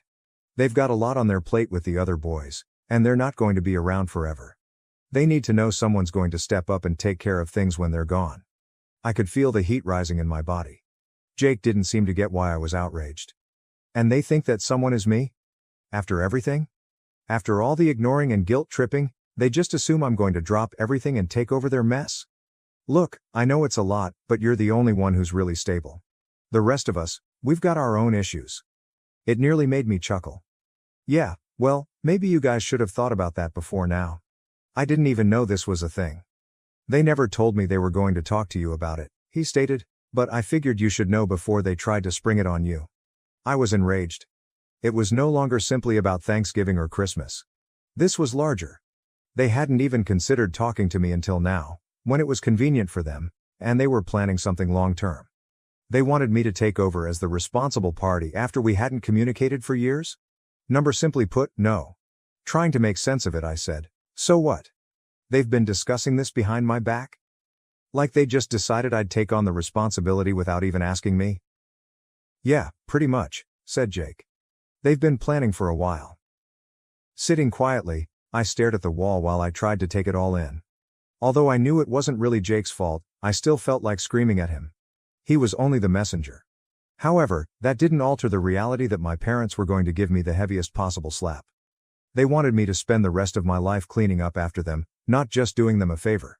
I was done being invisible, but I most definitely wasn't going to be their fallback option at this point. More than anything else, I felt defeated and wondered, so what am I supposed to do? Just drop my whole life and move back home? Give up everything I've worked for? Jake had no response to that. He made an effort to discuss how difficult it was for our parents to handle everything while taking care of my brothers. I didn't care though. Because I wasn't an issue, I had been ignored my entire life. Since I was the only one with my life together, they now wanted to take advantage of me. It was unfair. I interrupted him in the middle of his statement and stated, I'm not doing it. I will not serve as their fallback. They haven't cared about me for the past 25 years, and they have no right to hold me accountable for everyone now. After a moment of silence, Jake remarked, I understand, I do, but you're still a member of the family. I wanted to shout when I heard that term. Family. Yes, I was a member of the family, but only when it suited them and only when they were in need. They showed no concern for my well-being or need for assistance when I was a child. But all of a sudden, they needed me because they were afraid of what lay ahead. I said, tell them I'm not interested. And don't give me another call about this. Before Jake could answer, I hung up and sat there, attempting to relax while I stared at the phone. It seemed as though my entire existence had been building to this point, when I had finally had enough. Enough of being exploited after being ignored, enough of manipulative texts, enough of guilt trips. Their safety net wasn't going to be me. Jake and my dad didn't get in touch for a few days. They seemed to be waiting for me to change my mind, come to my senses, and become the excellent daughter they had suddenly determined I should be. However, I had no intention of moving. Since I was the only one left standing, I wasn't going to allow them to vent their troubles on me. A letter then arrived in the mail. My mother gave it to me. As if we were living in the 1800s or something, she had sent a letter without even calling. The lengthy, meandering letter was chock full of the same guilt-tripping nonsense I had heard before. She continued by describing how difficult things were for them, how much they needed me, and how they were unsure of what they would do without my assistance. But the last part was what truly annoyed me. Olivia, we're not asking for much, my mother wrote. All we need to know is that someone will take care of the family while we are away. That's when I understood the true significance of this. They showed no concern for me. All that mattered to them was that their mess be cleaned up after they left. Because they loved or missed me, they didn't want me back in their life. Since I was the only one who hadn't broken, they wanted me since I was practical. I tossed the letter in the trash after crumpling it up. I was finished. First update. I believed I had reached my breaking point after receiving that letter from my mother. What more was there for them to show me that I hadn't previously seen? I had already had enough of their manipulations, guilt trips, and attempts to hold me accountable for their disaster. Naturally, though, I was mistaken. It wasn't finished. Not even close. I received another call, This time from an unfamiliar number, a week or two after I threw away the letter. Something in me was intriguing, but I nearly didn't pick up. Given that I had been ignoring their number, it could have been Jake once more or one of my parents attempting a different one. In any case, I picked up. "Hi Olivia, this is Sarah. One of my sisters is Sarah. We never had a close relationship. She had to deal with hospitals, therapists, and everything else on her own. Yes, I felt sorry for her as a child, but I didn't know her well. It felt unusual to hear from her now, after everything, since we were essentially strangers sharing a house." I said, hey," unsure of the direction things were taking. "Look," she began, "I know that things between you and your parents have been a little difficult, but I really need you to pay attention to what I have to say." Already, I could feel my stomach dropping. I thought, more guilt, more attempts to pull me back in. Here we go. "What is it?" I tried to seem neutral as I inquired, but I was already preparing myself for whatever nonsense was about to happen. "They're not doing well," she stated after taking a long breath. "I mean, not doing well at all. The fact that no one is stepping forward to help with the boys is making them panic as Dad's health rapidly deteriorates. Olivia, they are afraid. They are unsure on what to do." I remained silent for a while. I did care. It wasn't that I didn't. I didn't want my parents or anyone else to suffer. However, I couldn't just go in and make things right for them after everything, after years of them not caring about me. Their band-aid was not me. With caution, I added, "I'm sorry to hear that, but I can't just drop everything. I too have a life, Sarah." I could tell she was frustrated by the way she sighed. "I understand that, but the only one who can assist is you. You know what's happening with me and the others, and Jake is barely able to hold himself together." "Olivia, there isn't anyone else?" I retorted, feeling my rage rising once more. Desperate because they ignored this for years. They believed that everything would simply go away, so they allowed stuff to accumulate. And now I'm responsible because I'm the one who got out and made a living for myself? "Sarah, that is unfair." She said, "I know it's unfair, but this is where we are. They require assistance." There it was once more, the same old shame, the same old story. They always managed to pull me back, regardless of what I did or how far I tried to get away from it. I could sense the tension rising within me, the animosity and frustration that had been building for years now reaching a head. I spoke more sharply than I meant to when I said, "I'm not doing it. It is not my intention to tidy up their mess. They didn't give a damn about me when I was a child, and they certainly don't get to visit me now only for the sake of convenience. I have a life of my own. They must solve this problem on their own." When Sarah spoke once more, I could hear the pain in her voice. "I understand, Olivia. I do. However, this isn't about me or you." Her words. "It's about the family. It's about what's going to happen to the boys when they're gone. If we don't step up, who will?" That struck me hard because it made me understand how imprisoned we all were, not because I felt suddenly guilty. After neglecting and ignoring me for years, my parents were suddenly attempting to exploit me as a means of escape. What about my siblings? Like me, they were ensnared in the center of everything. They simply lacked the strength to defend themselves. I repeated, "I'm sorry, but this time I was softer. But I can't. I won't." She paused for a long time, and I could hear her displeasure over the phone. But this time, I wasn't going to give in. I was unable to. At last, she answered, "Okay," in a flat voice. Before I could finish, she hung up, saying, "I'll tell them." For a while, I just sat there and stared at my phone, feeling guilty and relieved at the same time. I was aware that I owed my parents nothing. It still stung though. Knowing that I had no control over my family's disintegration pained. Or perhaps I wasn't helpless. I was simply unwilling to give up my own interests for them anymore. My mother sent me another letter a few days later. It was considerably worse this time. She skipped the small talk and went right to the guilt trip. She expressed her disappointment at me in her letter, saying that I was failing the family and that she couldn't believe I would abandon them when they needed me most. She rambled on about how difficult it was for her and my dad, how much they had given up for us, and how she didn't know what she had done to earn such a self-centered kid. It was cruel. And it worked for a moment. I had the same old, well-known sting of guilt that I had experienced throughout my entire childhood. However, I then recalled all the years I had been invisible, the times they had forgotten about me, and the times I had needed them but they had failed to show up. I understood that they weren't in need of assistance. Control was at issue here. In order to make me feel as though I owed them something, they attempted to entice me back into their web. However, I no longer owed them anything. Like the last letter, I ripped it up and threw it in the garbage. I was finished. I had had enough of being their pawn. I had had enough of being manipulated by them. Now that I had my own life, I wasn't going to let them take it away. I banned their numbers the following day. To be safe, I also blocked Jake. Although it wasn't a simple choice, it was the only one that seemed correct. They couldn't continue to bring me down and make me feel like I was to blame for their issues.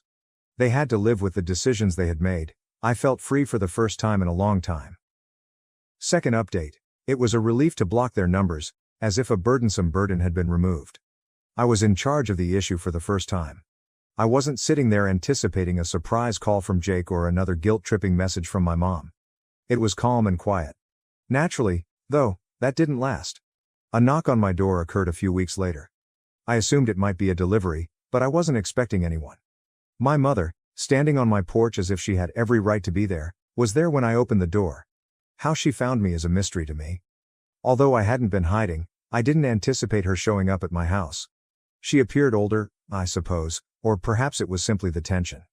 In any case, it was evident to me that she had not had an easy time. I didn't feel sorry for her though, no more. "Why are you in this place?" I asked, trying to sound as composed as possible. She took a while to respond. She simply remained there, staring at me as though she hadn't seen me before. At last she said something. "Olivia, we need to talk." I let out a sigh. "No, we don't at all. Everything I needed to say has been spoken. I've already decided." She took a step forward as if she were about to enter, but I blocked her path by standing in the doorway. I didn't want to give in to her and allow this to become just another guilt trip. She said in a gentler voice, "Please, just listen. Your dad is becoming worse. We don't know how long he has left, and he keeps going in and out of the hospital. Olivia, I'm at a loss for what to do." The card she had been waiting to play was finally there. The card that says, "Your father is dying." Although she didn't state it directly, I could tell she was implying it. I'm not cold-hearted. I didn't want my father to be in pain. However, I couldn't just abandon everything and run to their side after everything they had done to me. "I'm sorry," I murmured, attempting to sound calm. "But this isn't my problem. You and Dad have had years to figure this out. You can't just show up now and expect me to fix everything." She gave me the impression that I had slapped her. "I'm not asking you to fix anything, I just need you to be there for the family." "For the family?" I said again, nearly giggling. "What family?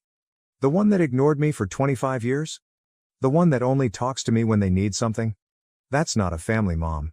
That's just manipulation." Her eyes grew wide, and I briefly believed she was going to disagree with me. Instead, she simply broke down in tears, right outside my door. I had no idea what to do when she started crying. I couldn't stand by and watch her cry, but I also couldn't invite her inside. "Look," I continued, now speaking more softly. "I get that this is hard for you. I really do. But I'm not your backup plan. I'm not the person who's going to come in and make everything okay. You made your choices, and now you have to deal with them." She looked up at me after wiping her eyes. I could see the despair beginning to give way to rage. "We did the best we could, Olivia. You don't understand what it was like, raising all of you, dealing with everything. We didn't have time for you because we were trying to keep everyone else alive." The excuse was there. I had heard the same justification countless times before. I stated, "And that's not my fault," in a firmer tone. "You made the choice to have 5 kids. You made the choice to focus on everyone else and leave me behind. That was your decision, not mine. And now you're trying to make me feel guilty for it. I won't do it, Mom. I won't." She stared at me for a long time without saying anything, as if she had forgotten who I was. Perhaps she didn't. Perhaps because I wasn't causing any issue, she still thought of me as the tiny child she could ignore. However, I was no longer that child. I had had enough of being invisible. At last she said something. "So that's it? You're just going to turn your back on us?" I gave a headshake. You turned your back on me a long time ago. I'm just finally walking away." Regarding that, she had nothing to say. She simply turned and left, making her way back to her vehicle. I experienced a peculiar spectrum of feelings as I watched her leave. There was a sad part of me, to be sure, but the majority of me felt liberated, as if I had finally let go of something I had been holding onto for years, something I should have done years ago. I went back inside after she left and sat down to attempt to take in what had just transpired. I had lost my anger. I wasn't even injured. I had just finished. I'm over the manipulation, the guilt, and the never-ending sense that I'm not good enough. They weren't going to rely on me. I wasn't going to be the last thing they tried. I wasn't going to let them bring me down any longer. I had my own life to live. It was quiet for the following few weeks. I received no correspondence, no calls, and nothing else. To be honest, I hadn't felt this good in a long time. I concentrated on my life, my friends, and my job. I wasn't watching over my shoulder to see when they would send me another message. I had moved past the shadow of their expectations. Then, perhaps a month later, I received an email from Jake, not my parents. It was brief, just a few sentences, but it conveyed all the information I required. Dad died last night. I believed you ought to be aware. I looked at the email for a while, unsure of how to react. I knew this would happen, so I wasn't shocked. However, I also didn't feel depressed. To be honest, I didn't feel anything. I considered answering. I considered giving Jake a call to see how he was doing and perhaps to give my sympathy. I later understood, however, that this was really a new phase in the same cycle, another opportunity for them to re-engage me. And this time, I wasn't going to be duped. Without responding, I dismissed the email and carried on with my day. I had finally come to terms with the fact that I was no longer a part of their universe. Thank you for watching. If you haven't subscribed yet, please do so and hit the notification bell to stay updated with more shocking real-life stories happening around you.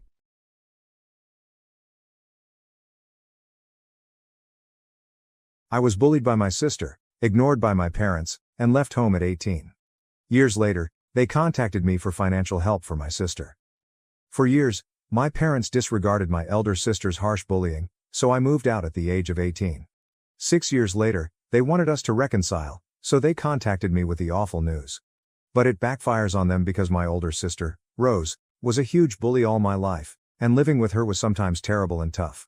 To be honest, Rose has ADHD. Her continual hyperactivity and aggression made her a difficult person to live with, especially during our childhood.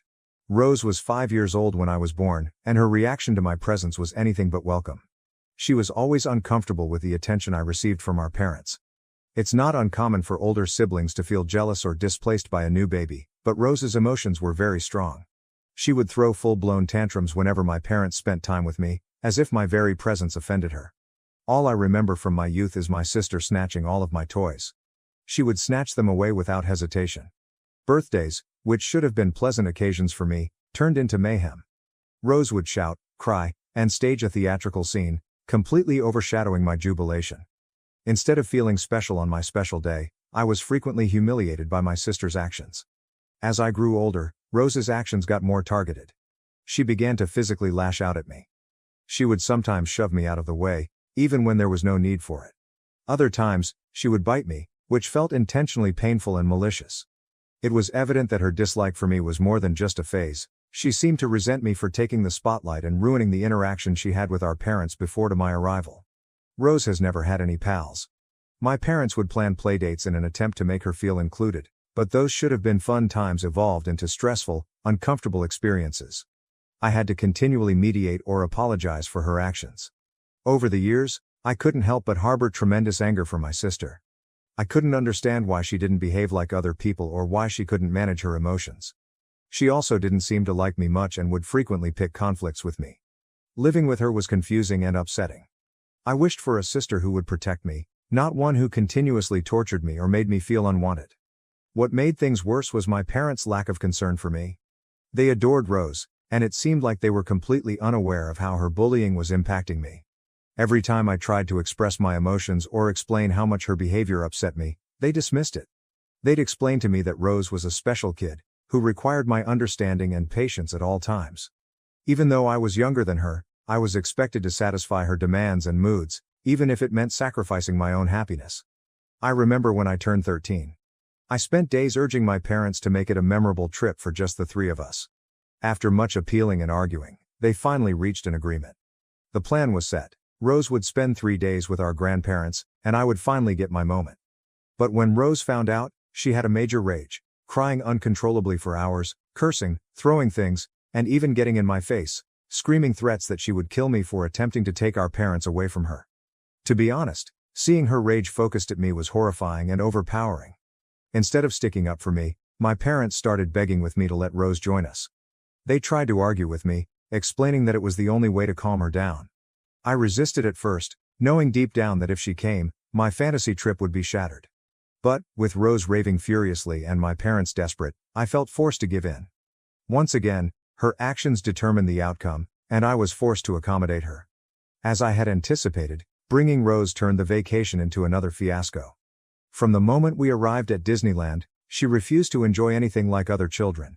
She refused to sit on any of the rides and remained close to my mother the entire time. She was continually complaining about being overwhelmed by the throng and how much she disliked everything. Her shouts and cries immediately became the focus of everyone's attention, drowning out the joy I'd been building up for weeks. Within 2 hours, Rose was pleading with my parents to take us back to the hotel, severely ruining what should have been a perfect day. In the end, my parents had to split up to make the situation more manageable. My mother drove Rose back to the hotel, and my father stayed with me so I could try to salvage what was left of the day. While I appreciated my father's efforts, the overall experience felt tainted. My birthday was not the pleasant and carefree event I had hoped for, as Rose's wants and tantrums took precedence once more. I know my parents did their best with the cards they were handed, but it was brutally clear that my sister's needs and priorities always came first. Rose wanted their attention at all times, and no matter what I did, I was always relegated to the background. While they believed they were doing the right thing by helping Rose, it frequently left me feeling invisible, as if my needs and feelings were insignificant in comparison to hers. By the time I turned 17, I had had enough of my sister's incessant bullying and my parents' constant ignorance. I began fantasizing of freedom, of finally enjoying a life unencumbered by my sister's needs or my parents' demands. I started applying to colleges, focusing on those far away from home.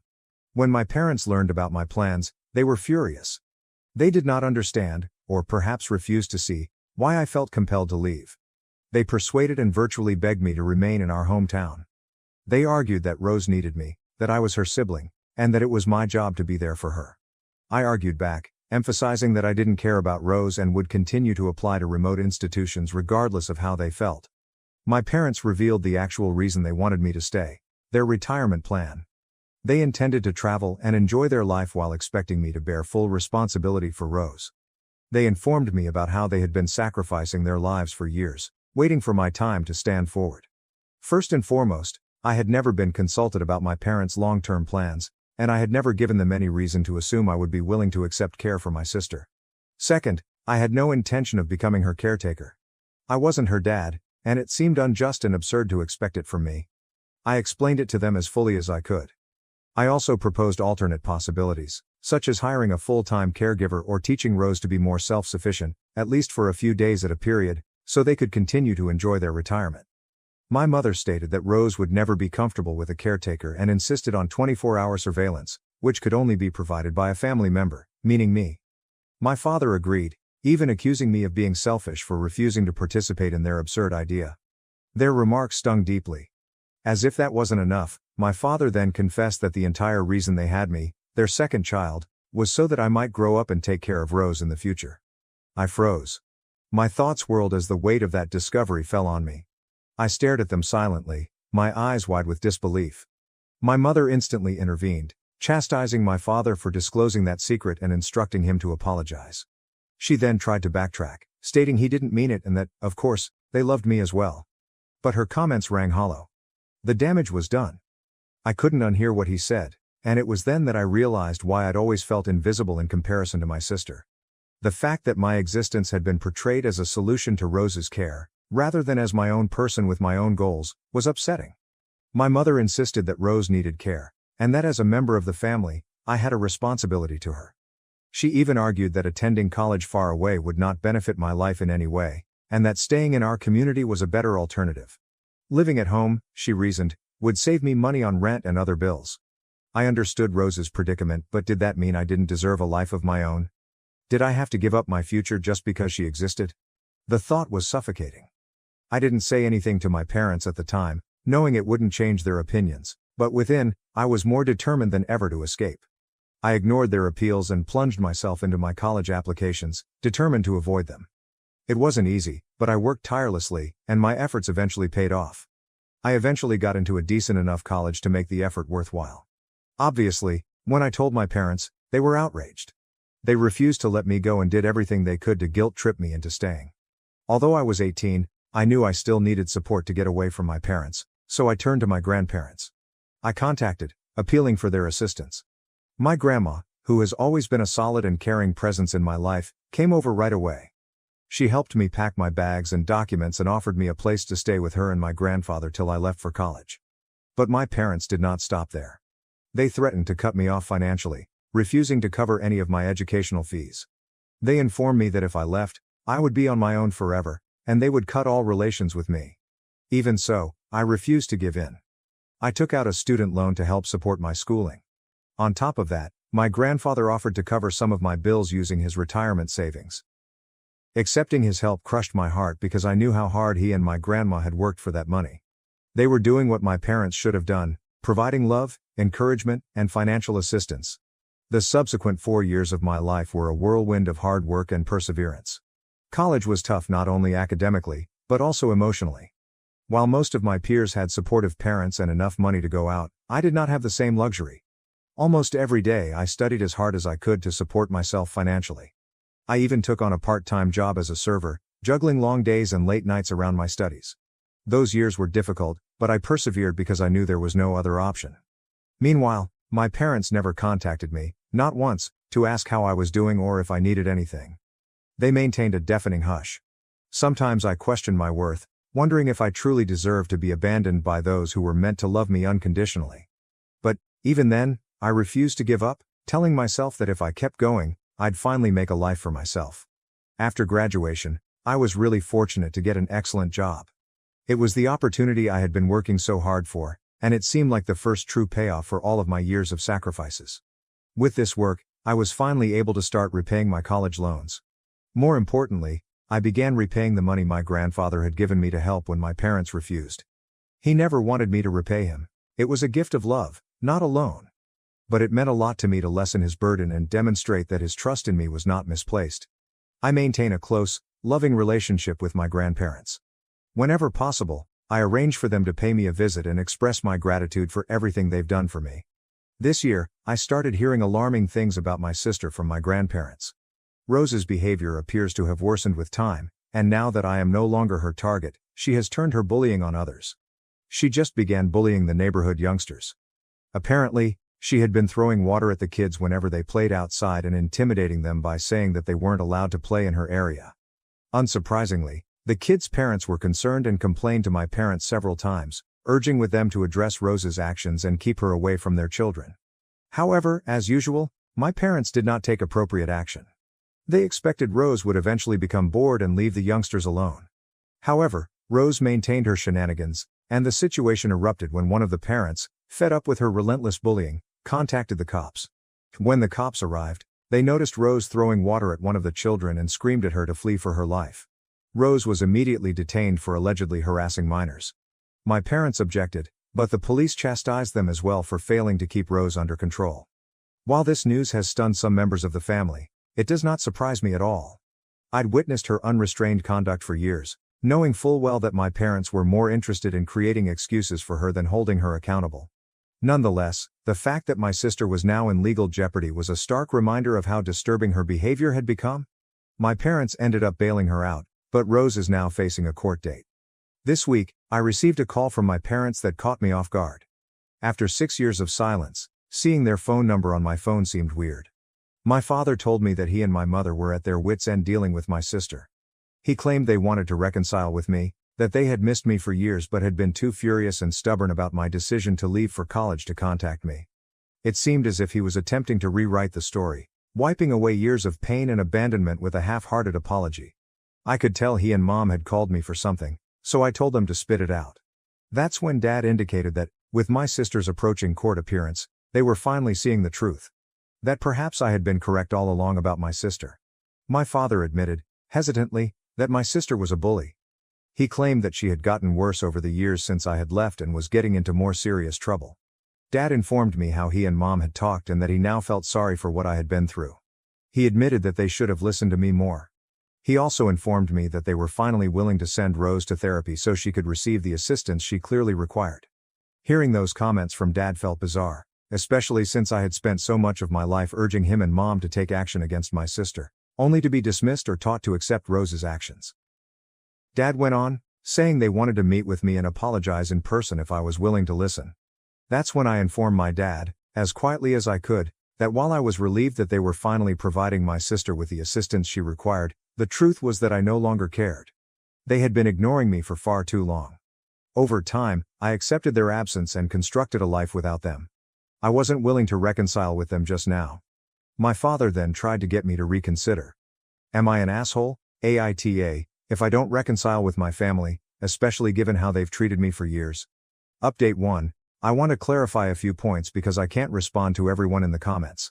No, my sister was never bullied. She attended a special school developed for children with similar disabilities, and it was a tiny, closely regulated environment. The school only accepted a small number of special needs kids, who were closely monitored during the day. Her instructors were wonderful and provided good care for her, and my parents were constantly active in her life, checking in on her on a daily basis. There's no way my sister was bullied at school and took out her frustration on me. The truth is that her troubles were never caused by outside influences. They were caused by how she was allowed to behave at home. My parents tolerated her frequent mistreatment of me. If she bit me, slapped me, or shoved me, she would face no consequences. Meanwhile, I was always expected to console Rose or be more sympathetic of her actions. As for why Rose was never sent to therapy, the simple reality is that it has always been too expensive for my parents to consider. Furthermore, my mother has always maintained a possessive attitude about Rose. She never let her spend much time with anyone else since she believed that only she knew Rose's needs. As a result, Rose is too reliant on my mother, who makes all decisions for her. Now that I've read through all of the comments on my post, I understand why my parents are reaching out after all this time. The explanation is obvious. They most likely require my assistance with my sister's future case. I believe they may want me to provide a character reference for her if that is necessary, or they may be hoping I can help with the lawyer bills because I make a good living and they are aware of this. After all these years, it cannot simply be about reuniting. It appears to be a desperate attempt to rectify things, especially given Rose's legal troubles. They need someone to back her up, and I assume they believe I am that person. I am sure they want me to step in and be the good son who helps them clean up their mess, but I am not going to do it. Update 2. For those wondering how my grandparents feel about my parents trying to reconnect with me, they're not delighted. They haven't communicated much to my parents throughout the years, especially since I was kicked out and wanted to go to college. Since then, their relationship has been rocky, and they have generally maintained their distance. My grandparents have only maintained in contact with my parents because they occasionally help out with Rose, whether it's babysitting or caring for her when my parents need it. My grandparents understand exactly what Rose is like. They've witnessed her conduct personally, including her bullying, and are dissatisfied in how my parents have handled everything over the years. They've always been supportive of me, but they've never dismissed Rose's acts. So, with my parents now wishing to make amends and reconnect with me, my grandparents have made it obvious that they understand my reluctance. They have asked me to be cautious. They understand how devastated I have been as a result of my parents' actions, and they do not want me to rush into anything that could wind up being much more traumatic. My folks have also continued to message me all week. They strongly urge me to consider giving them another shot. They keep saying how much they regret the way things have been between us and how they've recognized they made mistakes. As a result, I'm torn. Update 3. My concerns regarding my parents were correct. Today, after weeks of asking, I finally consented to a video conversation with them. It had been a long time since we'd seen each other, and I was feeling a range of emotions building up to the call. When I finally saw them on TV, I couldn't help but note how different they appeared. They were considerably older than I remembered, tired and worn out. It crushed my heart to see them like that. Despite the emotions churning inside me, I attempted to remain calm. We chatted about their lives, how things had gone for them, and I told them a little bit about my business. We talked about my grandparents and caught up on family news. Our talk seemed nearly regular, as if no time had gone since I last saw them. My parents apologized to me again. They appeared almost desperate in their statements, inviting me to come see them and stating that they had been thinking about me. But at that point, I couldn't hold back anymore. I questioned them outright. Why now? After all, if they genuinely missed me, wouldn't they have contacted me sooner? During college, while I was gone and needed their help, they made no effort to stay in touch. So, what changed now? Why were they so ready to reconcile after so much time apart? That's when my parents, almost unwillingly, began to divulge the real reason they had contacted me. They claimed that they were in severe need of financial assistance to care for my sister, Rose. My father told me that they had depleted practically all of their savings over the years due to Rose's ongoing medical procedures. The bills had exhausted them, and now, with her court case waiting and the possibility of requiring therapy for her behavioral disorders, the financial strain was becoming insurmountable. My father finally begged me, almost pleadingly, if I could start sending them money every month because I was doing so well in life. My mother soon stepped in, emphasizing that the money would only be used for Rose and nothing else. I shook my head in answer, feeling a knot form in my stomach. I implored them, my voice quivering with rage, "Do you really think I would just send you my hard-earned money to spend on Rose?" I was straining to contain my rage. No matter how much you need it, how could I possibly assist you with her? She was the one who bullied me for years. She's the one that made my life miserable. She's the one who destroyed every birthday party I've ever had. My voice cracked as I continued. She is the one who has never shown any sympathy or concern for me. So, why should I aid her now? My history with Rose was so unpleasant, and now they expected me to jump in and be the financial rescuer for someone who had treated me so badly. It didn't make sense, and I couldn't let go of years of pain. I did not stop there, however. All of my frustration and years of bottled-up resentment came spilling out. I pointed out to my parents that they had never kept me safe from Rose. They'd never given me genuine compassion when it came to her.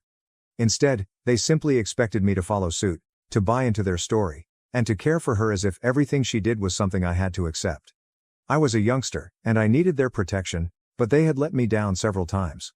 I explained that just because Rose has ADHD does not mean she should not be held accountable for her conduct now that she is an adult. I blamed my parents and made it plain that if they had given her proper care when she was younger, things could have turned out differently now. Perhaps she would have grown into a better person, capable of realizing the pain she causes others. But they didn't. They had let her get away with so much that she was eventually jailed for pestering young children.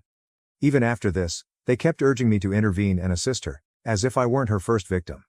My parents attempted to argue back, but I informed them that, while I appreciated their apologies, it did not mean I would simply forgive and forget everything that had happened. My parents backed down after hearing this. They told me that regardless of whether I could help them financially, they wanted to keep working on our relationship. Mom informed me that she and Dad regretted they had made other decisions back then, but because they couldn't erase the past, they wanted to be there for me in whatever way they could going forward. On the one hand, I applauded their eagerness to move forward, but on the other, I wasn't sure I was ready to let go of all the sorrow I'd been carrying for so long. I asked for some time to think. Update 4. I apologize for the month-long gap between updates. My sister has been compelled to attend court-mandated counseling, which I believe is a step in the right way. My parents also had to pay a significant fine as a result of Rose's harassment of those children. I honestly expected my sister's punishment would be harsher, but I guess the judge was lenient because this was Rose's first formal crime. In addition, some of the children's parents have filed a restraining order against my sister. Rose is now legally compelled to stay far away from their children. If she breaks the order, she will be arrested. Now, back to my parents. Since that conversation in which I declined to grant them any financial assistance, they have not mentioned it again. We have continued to chat, but only about minor details. I guess they meant what they said and are just trying to rebuild their relationship with me. Although I am glad to be back in their life, I am not ready to resume a full connection with my family, especially with Rose. I don't think I'll ever forgive her, no matter how much time passes. The things she did to me, bullying me, making my life miserable for so many years, cannot simply be wiped. I hope that through counseling, she will finally learn to hold herself accountable for her acts. To be honest, I have no idea how long it will take, or if it will ever happen. Thank you for watching. If you haven't subscribed yet, please do so and hit the notification bell to stay updated with more shocking real-life stories happening around you.